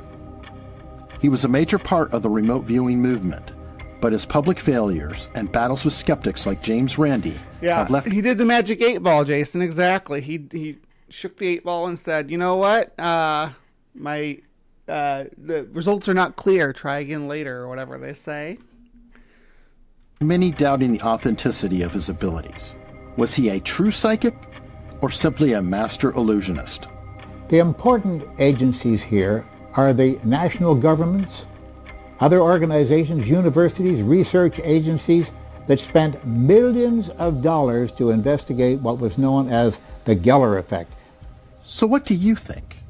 Was remote viewing a missed opportunity for revolutionary intelligence gathering, or just a wild experiment that went too far? And what about Uri Geller? Was he the real deal, or just a very talented performer? They chose to believe that Geller was not lying to them when he said he had genuine psychic powers. He even said at one point that he got his powers, I hope you're ready for this, from the planet Huba. Let us know in the comments. You know what? I've been to Huba, and they say Huba Huba. But I am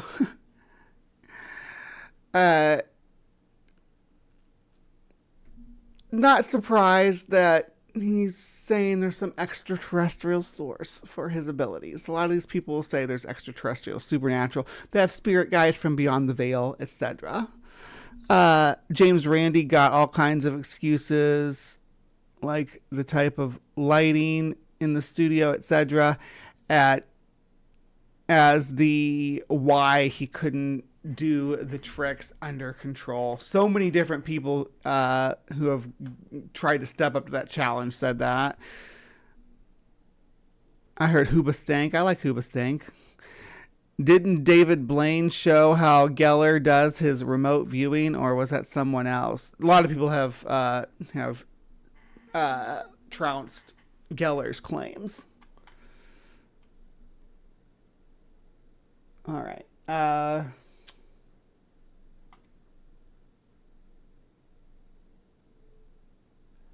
was it?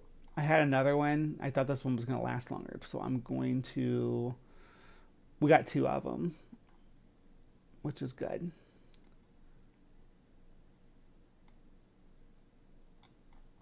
Here we go.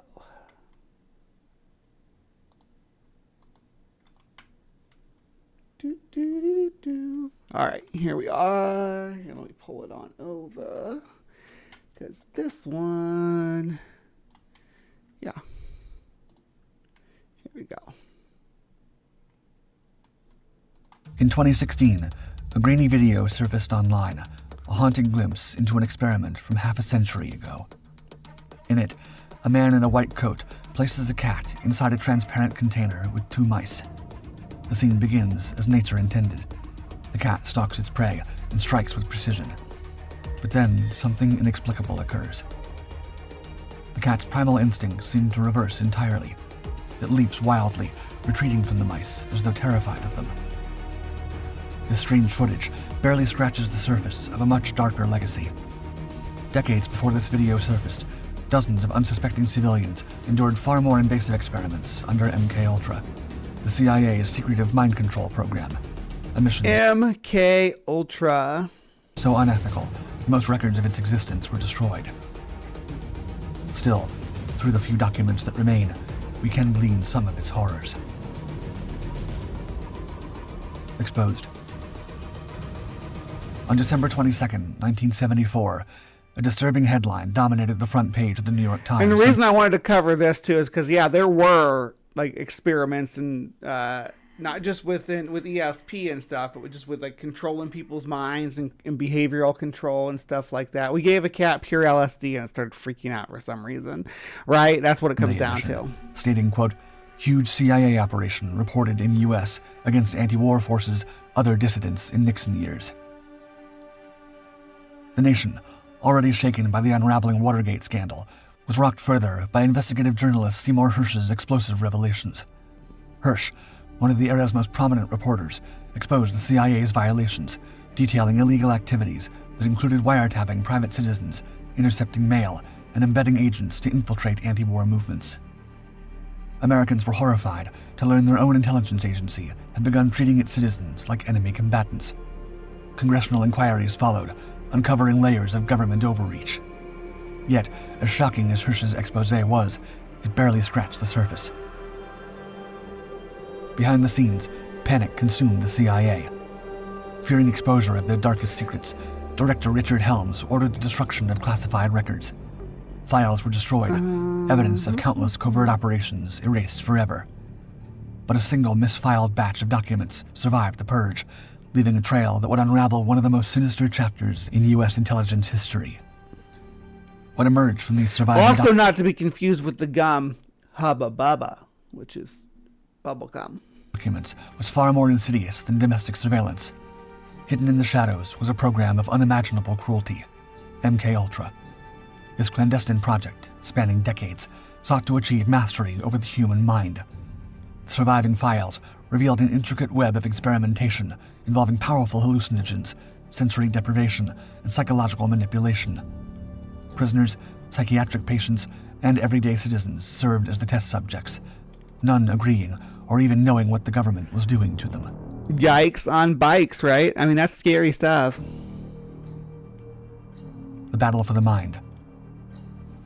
The origins of these experiments trace back to the aftermath of the Korean War. Returning prisoners of war, once proud defenders of their country, seemed to have turned into entirely different men. They came home preaching communist ideologies, denouncing the U.S. government, and praising the very regimes they had fought against. This eerie transformation left American officials terrified and trying to understand how trained soldiers had been reprogrammed. The answer seemed to be psychological manipulation. The CIA began to consider that a new type of warfare was being developed by the communist bloc, a battle to conquer the human mind. They're using their psychic spies to defeat the U.S. agents. Determined to counter this threat, the CIA launched Project MKUltra in 1953. At its helm was Sidney Gottlieb, a chemist and spy master who had come to be known as the Poisoner-in-Chief. The agency. And this is the basis for like MKUltra and stuff. Is the basis for Stranger Things and Firestarter and all that kind of stuff. But I guess Stranger Things kind of mix of that in the Montauk experiment. Spared no expense in its pursuit of mind control, pouring an estimated $25 million into the project, equivalent to roughly $250 million today. More than 80 institutions, from prestigious universities to hospitals, were covertly recruited through funding from organizations. In the name of scientific progress, MKUltra delved into this dark experiment. Test subjects, often unaware of their participation, were subjected to grueling trials that ranged from sensory deprivation to invasive brain implants. Many of these experiments were disguised as treatments for mental health issues, but were in reality trials to observe. Imagine that, going into a doctor and being like, I'm struggling with depression or psychosis or schizophrenia. I need help. And they're like, okay, we're going to help you. But they're secretly just giving you LSD. Observe how the human mind can be manipulated, broken, and reprogrammed. Truth serum. LSD quickly became a cornerstone of MKUltra's experiments, a substance the CIA believed could act as both a truth serum and an agent of mind control. The agency began its experiments by secretly dosing civilians in public spaces, observing their reactions as they embarked on vivid, disorienting trips. One of the program's most infamous operations involved hiring sex workers to lure men into hotel rooms. Once inside, the unsuspecting targets were administered with LSD. Behind a one-way mirror. Imagine that. You're like depressed. You're dealing with, psychosis or schizophrenia, and you go to get a hooker, and you're just like telling her, I'm depressed and I'm schizophrenia and I want to get laid, and she injects you with LSD. So now you've been injected with LSD twice, just trying to get some relief for your personal health issues. CIA agents sat watching, documenting every moment as these men spiraled into hallucinogenic confusion. Even CIA operatives themselves were not safe. On November 19, 1953, Frank Olson, a scientist at the United States Army Biological Warfare Laboratories, was administered LSD during a CIA retreat at Deep Creek Lake in Maryland. He returned home a changed man. Olson became withdrawn. He barely ate, refused to speak about his work, and confided in his wife with cryptic messages, stating, quote, "I've made a terrible mistake."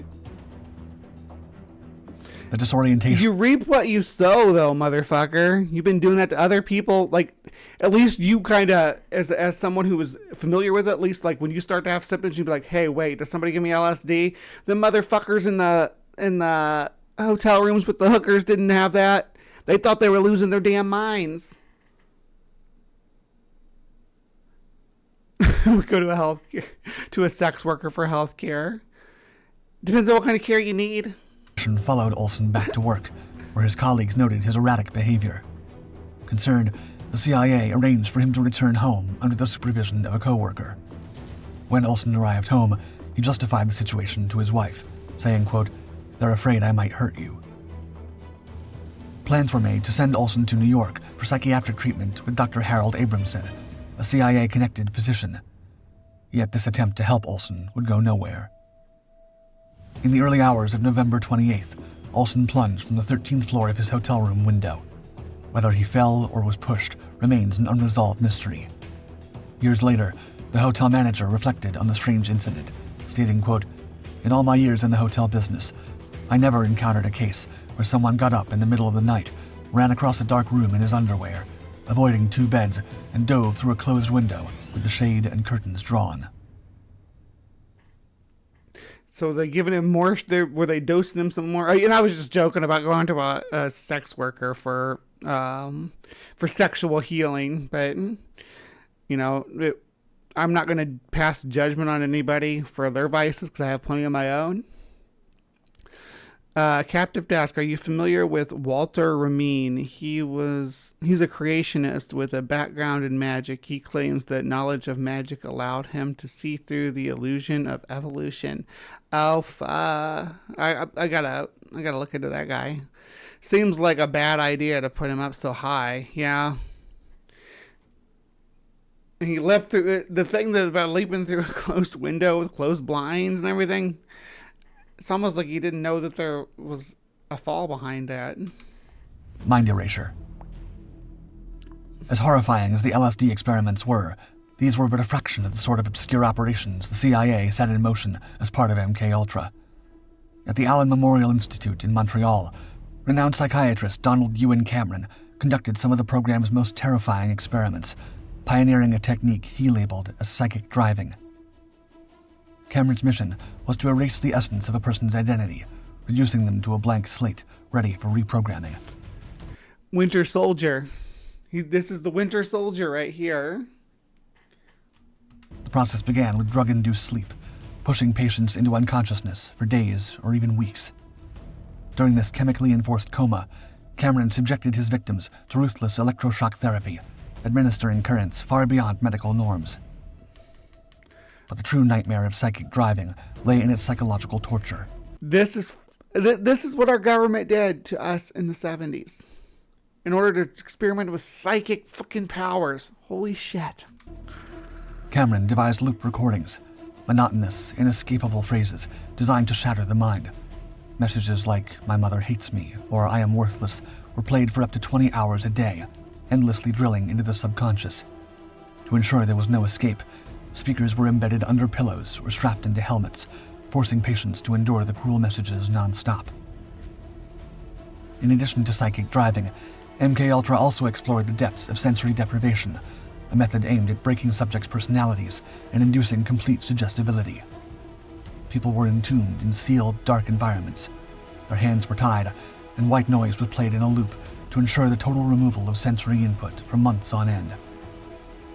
The effects of these experiments were inhuman, leaving survivors in a state of irreparable psychological damage. Years later, one victim of Cameron's techniques recalled, quote, "There's so much I couldn't remember after I got out of the Allen. When my family came, I was a zombie.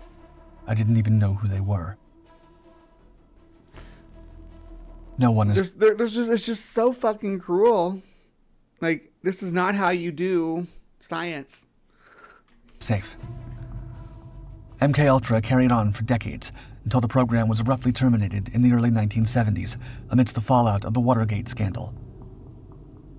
In the purge of official documents that ensued, any possibility to understand the full extent of the experiments carried out against unsuspecting civilians was lost forever. Yet the story didn't end there. The agency's fascination with the human mind and its vulnerabilities persisted. In 1976, the quest to decode the brain's mysteries led Dr. Barry Jacobs to conduct further studies on the effects of LSD, this time not on humans, but on cats. At Princeton University, Jacobs subjected the animals to aerosolized LSD in transparent containers, while observers documented the unfolding scenes. Through the clear walls, they watched as cats were introduced Leave them kitties alone, you monster. to enclosures containing pairs of mice. Initially, the cats behaved like natural predators, stalking with calculated precision and striking without failure. But as the invisible mist of LSD filled the enclosures, their behavior transformed entirely. The cats began displaying erratic movements, leaping at unseen threats, their pupils dilating as they reacted to imperceptible stimuli. Most striking was their response to the mice. The once confident hunters now retreated in apparent terror when their natural prey approached, demonstrating how You think that looks like a mouse to that cat right now? That when it's hallucinating? thoroughly the substance could dismantle even the most fundamental instincts. Human experiments had previously delivered similar results. At the Edgewood Arsenal, Army scientists administered LSD to soldiers, documenting its effects in a now infamous footage. Troops seemed to lose all sense of discipline, laughing uncontrollably, saluting the wrong officers, and stumbling aimlessly. A narrator, describing the scenes, remarked, quote, "They have ceased to be alert, but have become relaxed and carefree. They cannot control the impulse to laugh." Is this your first time seeing someone on LSD, my friend? 'Cause, yeah. The CIA's ambitions reached an even stranger climax with Project Acoustic Kitty, an attempt to turn cats into living covert recording devices. CIA scientists surgically implanted microphones, transmitters, and antennas into live cats. A transmitter was embedded at the base of the skull, a microphone concealed in the ear canal, and a fine wire antenna was woven through the fur and tail to maintain a natural appearance. The objective was to create a stealthy operative that could slip into sensitive areas undetected, capturing conversations between unwitting targets. But the reality was something else entirely. Former CIA assistant Victor Marchetti described the project bluntly, stating, quote, "They made a monstrosity." The challenges were massive. Engineers struggled to miniaturize the equipment while That's so fucked up. Jesus Christ. keeping the cats mobile and inconspicuous. Training cats to follow commands proved a fool's errand. Yeah, there's a reason why we use the expression herding cats. Herding cats. After years of experimentation and a $20 million investment, the first field test ended in failure. Released near a park where two targets were engaged in conversation, the The trained acoustic kitty could barely advance before it was struck by a taxi. Years of work and millions of dollars were destroyed in an instant. The future of mind control. As the decades passed, the public memory of extremist experiments like those conducted under MKUltra began to fade. Yet in recent years, advancements in brain-computer interfaces, or BCIs, have reignited discussions about the once fantastical notion of remotely controlling the human mind. These devices, capable of interpreting neural activity through electrodes or sensors, have already reshaped the boundaries of human potential. BCIs now empower paralyzed individuals to control robotic limbs, enable communication through mere thought, and even allow people to play games with their mind. Now that's super cool. As the divide between mind and machine blurs, so too does the line between therapeutic innovation and exploitation. BCIs are no longer limited to simple commands. They can now decode complex mental states, including emotions, attention levels, and cognitive decisions. Such advancements open the path to potential misuse. In 2019, photos from Jiangnan Experimental School showed Chinese students wearing headbands equipped with BCIs to monitor their attention in real time. The devices reportedly fed live data to teachers who could instantly see which students were focused and which were distracted. No, do not ever put one of those things on me. Never put one of those things on me. You do not have that permission. Plus, I'll probably break your equipment. My brain fires on a lot of different pistons at once. Meanwhile, the U.S. Defense Advanced Research Projects Agency has begun to delve into a program aimed at narrative persuasion and behavior modification. The agency explored how stories influence the brain on a neural level, using transcranial magnetic stimulation to attempt to alter how individuals process narratives. While these projects were framed as tools to counter terrorism and extremist ideologies, the notion of a government... I seen it on just the page you just had pulled up, so that was for treating PTSD too, which is, if you could change the way that someone perceives their trauma to help them better cope, I don't think that that's a problem. So forming a popular arm insurgency or becoming a cat both can defeat the CIA. True things. Capable of directly influencing how civilians process information is far from reassuring. These technologies keep evolving. Memories of the MKUltra days are resurfacing. However, today's tools are far more sophisticated, capable of penetrating deeper into the mind and manipulating it with a precision that Sidney Gottlieb and his team could only dream of. Your scientists were so preoccupied with whether or not they could that they never stopped to think about whether or not they should. Who can name that quote? Who's that quote from?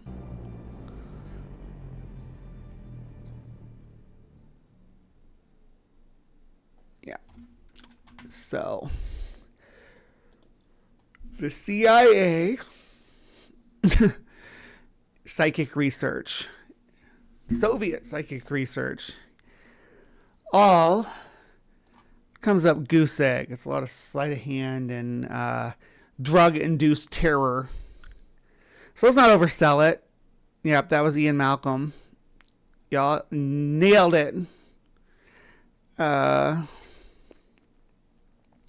But the human brain is a very complex piece of muscle and gray matter and meat and electrical impulses and hormones and chemicals that's just so complex and layered that we are not even scratching the surface of what all we can do to manipulate it. However, scratching the surface does enough damage as it is. So maybe we should just leave people's brains alone for right now. All right, so what do you all think of psychic spies? Are they real? Have you any experience with remote viewing, or have you ever engaged with a remote viewer? Do you believe remote viewing is even possible? Let me know in the comments down below. And please remember to be kind and take care, and we will see you next time. All right, don't go anywhere, though, because we got more show to come. Not a whole lot more show, just the fish part. we're going to talk about fish. And I think you'll all enjoy it. But first, a brief intermission and promo for our sister channel, Maya Atkinson, where she does Bad Science Sunday. So I'll see you all in a few minutes.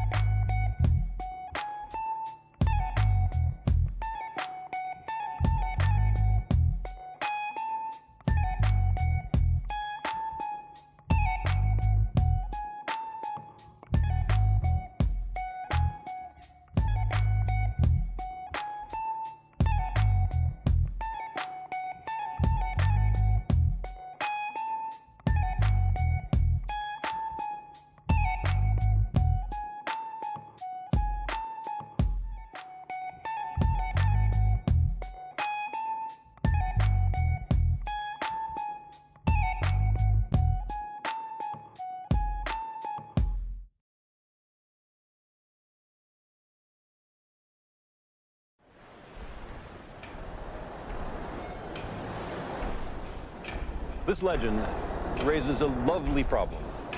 How does it come about that the face of a warrior is cut on the carapace of a Japanese crab? How could it be? The answer seems to be that humans made this face. But how? Like many other features, the patterns on the back or carapace of this crab are inherited. But among crabs, as among humans, there are many different hereditary lines. Now, suppose purely by chance, among the distant ancestors of this crab, there came to be one which looked just a little bit like a human face. Long before the battle, fishermen may have been reluctant to eat a crab with a human face. In throwing it back into the sea, they were setting into motion a process of selection. If you're a crab, and your carapace is just ordinary, the humans are going to eat you. But if it looks a little bit like a face, they'll throw you back, and you'll be able to have lots of nice little baby crabs that all look just like you. As many generations passed of crabs and fisher folk alike, the crabs with patterns that look most like a samurai face preferentially survived. Until eventually, there was produced not just a human face, not just a Japanese face, but the face of a samurai warrior. All this has nothing to do with what the crabs might want. Selection is imposed from the outside. The more you look like a samurai, the better your chances of survival.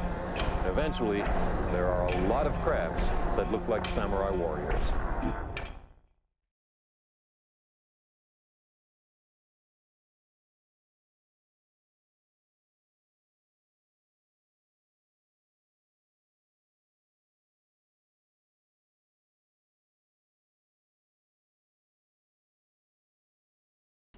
Hello, my beauties and bees, and welcome to Bree's Bestiary. Okay, so they dropped the link for Maya's thing. I was hoping it would. Anyway, so the Bree's Bestiary segment of the show is usually the shorter segment, but I pick an animal and we talk about it, and we talk about its folklore and its impact on human civilization. Now, I've covered all kinds of stuff: domestication of different species, exploitation of different species, the folklore narratives about different animal groups. But today I'm taking a different approach, because one of my roommates has gone down this rabbit hole talking about, or going into, canned fish. Now, when it comes to canned fish, there's two, whole canned fish, I should say. There's two leaders on the board. There's anchovies and sardines. Obviously, tuna and salmon, trout, and everything else can be canned too. But, when you think of canned fish, a lot of people think of anchovies or sardines. Mostly sardines. So, I, in my ignorance, did not know the difference between anchovies and sardines. And I felt so silly. I'm like, you know what? we need to talk about it. So, welcome to Breeze Bestiary. This guy's going to tell us about the difference between them, but he's going to show us their ecology too. Alrighty. Well, hey, good morning, everyone. Welcome to Monterey Bay Aquarium here live on YouTube, and hello to everyone that might be tuning in there on the replay. My name's Patrick. I work at the aquarium here in social media, and we are live at our kelp forest exhibit. This was the first I would exhibit love to go here, by the way, Monterey Bay's aquarium with the kelp forest in the world to exhibits. have a living, growing kelp forest inside of it. You can see that beautiful sunlit canopy going all the way down, hey Jazz, past this giant sea bass down to the bottom of the exhibit here, 28 feet deeper. And this again is living, growing a giant kelp like a slice of the Monterey Bay. Now it's not directly connected to the Monterey Bay physically because we're about 2 stories up. The Monterey Bay is right down there out past the glare. But this is water coming in directly from the bay, about 2,000 gallons of water per minute coming into the kelp forest. And that helps supply these organisms with the right kind of water. And for this morning's stream, we're gonna point out those anchovies and sardines that are schooling together there. So these anchovies and sardines are in a mixed school if you're trying to tell the difference between anchovies and sardines. Let me see if I can get a little bit closer to them. Of course, once I hit go live, they decided to move on over elsewhere. So in this mixed school of anchovies and sardines, if you're trying to tell the difference, anchovies do a little scissor kick with their tail as they swim. So they swim, swim, swim, and then a little scissor kick, whereas sardines keep their tail open and just beat it back and forth.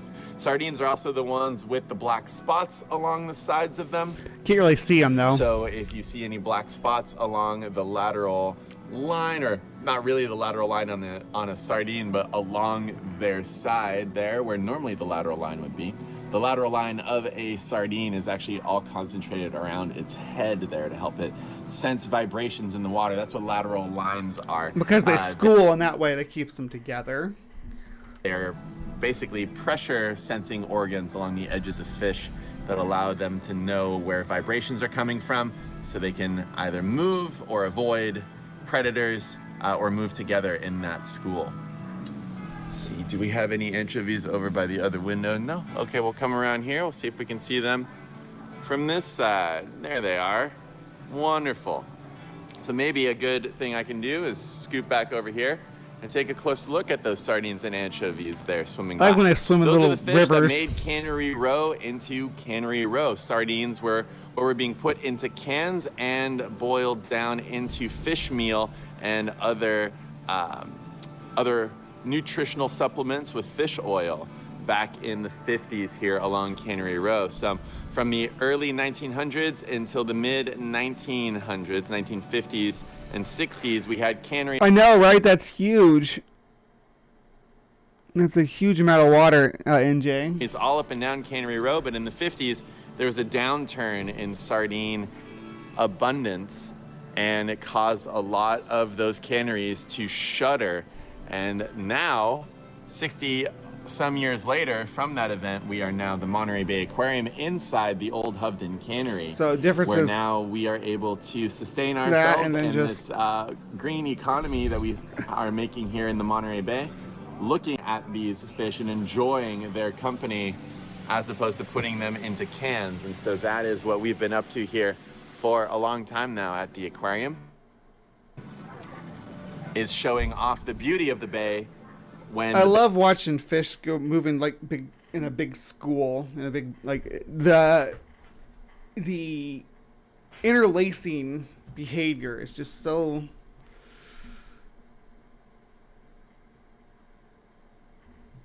Hold on. Captive Desk. Potholer 54 has a new video out on how many. Okay. I'll have to look at that. Bay was basically set up as a way of taking the bounty from the bay and selling it. So it's a very cool thing to see that we've changed almost 180 degrees in our appreciation of the worth of what's right out off of our back decks. So it's always nice to see, hey, thanks for tuning in. Yeah, awesome. Good morning to you. So it's always amazing to see when we're able to change our relationship with nature so that it can this was thrive live too, so there's people at the same time as we do. And that's very similar to that giant sea bass that just swam by over there. Giant sea bass were almost hunted to extinction. They're gentle giants, easy to catch, and they're one of the largest fish that you're gonna find out here in a kelp forest. And those are now making a recovery in the Channel Islands and other marine protected areas, thanks to concerted efforts from you folks out there. They're doing what's called a bait law. Helping set up the legislation that then protects our coastline and also in changing our relationship with those animals. It's a really pretty cool thing to see. Well, I am noticing, everybody, so it is early morning and it's before we open, but there are some folks that are getting set up for a school program right behind us over here. You can see them setting up the mat there on the ground. So needs to wrap up here, but what we're gonna do is we're gonna move right into here. Anchovy extends beyond the tips of I their would say they're known for their giant eyes too, though. Their eyes are like more than 50% of their head. lower jaws. Incredible. I was confused by that with the difference between anchovies. I mean, obviously they're different species, but you know, I thought that that sardines were the species, and that anchovies it was like how cow is the beef, right? Like cow and beef. I thought it was sardine and anchovy, or anchovy and sardine. And scientific name anchovies are this. Sardines anchovies, as a result of curing, often have dark, reddish-gray flesh while sardines have white flesh. Sardines have a slightly protruding lower jaw while the upper jaw of anchovies extends till this is why I picked this, because it's telling me the difference. Behind their outlined and resemble herrings a lot. They don't look green to me. What do you mean green? Gray? Were you trying to say gray? These are gray fishes or silver fishes. Silver and white fishes. I don't see any green. Usually, they are categorized by large mouths. Their upper jaws extend behind their eyes and a pointed pig-like snout extends beyond the lower jaw. They have a straight lateral line. These fishes have large scales that can be easily detached. An adult anchovy is about 5 to 6 inches in size. Even the heaviest of these fishes do not weigh more than a few ounces. Anchovies' distribution, population, and habitat. These fish are found in several oceans around the world. They live in the AI that's reading this is struggling. Scattered spots throughout these oceans. However, they are mostly concentrated in temperate waters. They are very rare or are completely absent in areas with extreme temperatures. Extreme temperatures, like not being in the ocean where a ladybug would live. That is why it is difficult to find them in very estimated population. Yeah, I think it's just random stockfish, but at least they could have got. I thought that when I saw the puffer fish earlier, but the ladybug just seems out of place. I get some canned sardines called Polar, the bristling sardine. They are really good, smoky taste. I like smoked fish. 20,007 fish reproduce by spawning. Males and females gather in large groups and release their eggs and sperms into the water. The sperms are known to... Aren't you glad humans don't do that, though? I mean, think about it. Could you imagine if humans, just, everybody gets together at a party and we just, blast our spooge and eggs into the environment? To fertilize the eggs out for eating... I like them on a cracker. ...purposes. Dried anchovies also make great snacks. Where are anchovies found? Anchovies are found in different oceans around the world. Anchovsylvania is where they're from. They live in scattered spots throughout these oceans. However, they look a lot like sea turtles when they're little, just in case you were wondering. When they're first hatched, they look like sea turtles. Concentrated in scattered spots throughout these oceans. Come on. However, they are mostly concentrated in temperate waters. What are anchovies? Anchovies are small forage fishes. These fishes are very common and belong to the family Ingralidae.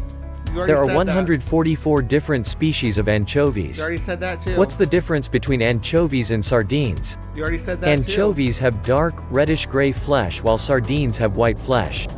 Sardines have a slightly protruding lower jaw while the upper jaw... You're just repeating yourself. Are you almost done? ...of anchovies. So that's teaching us about anchovies. Little fishes. You can have them on your pizza. You can have them on a cracker. He's repeating a lot, yeah. I didn't vet that second video as good. I just wanted one that showed the characteristic difference up close between the sardines and the anchovies, because the marina video, or the aquarium video, I mean, that I was watching, the Monterey Bay Aquarium video, didn't get a clear enough picture to show the difference. So that's what I was doing there. Maxing the video time, right?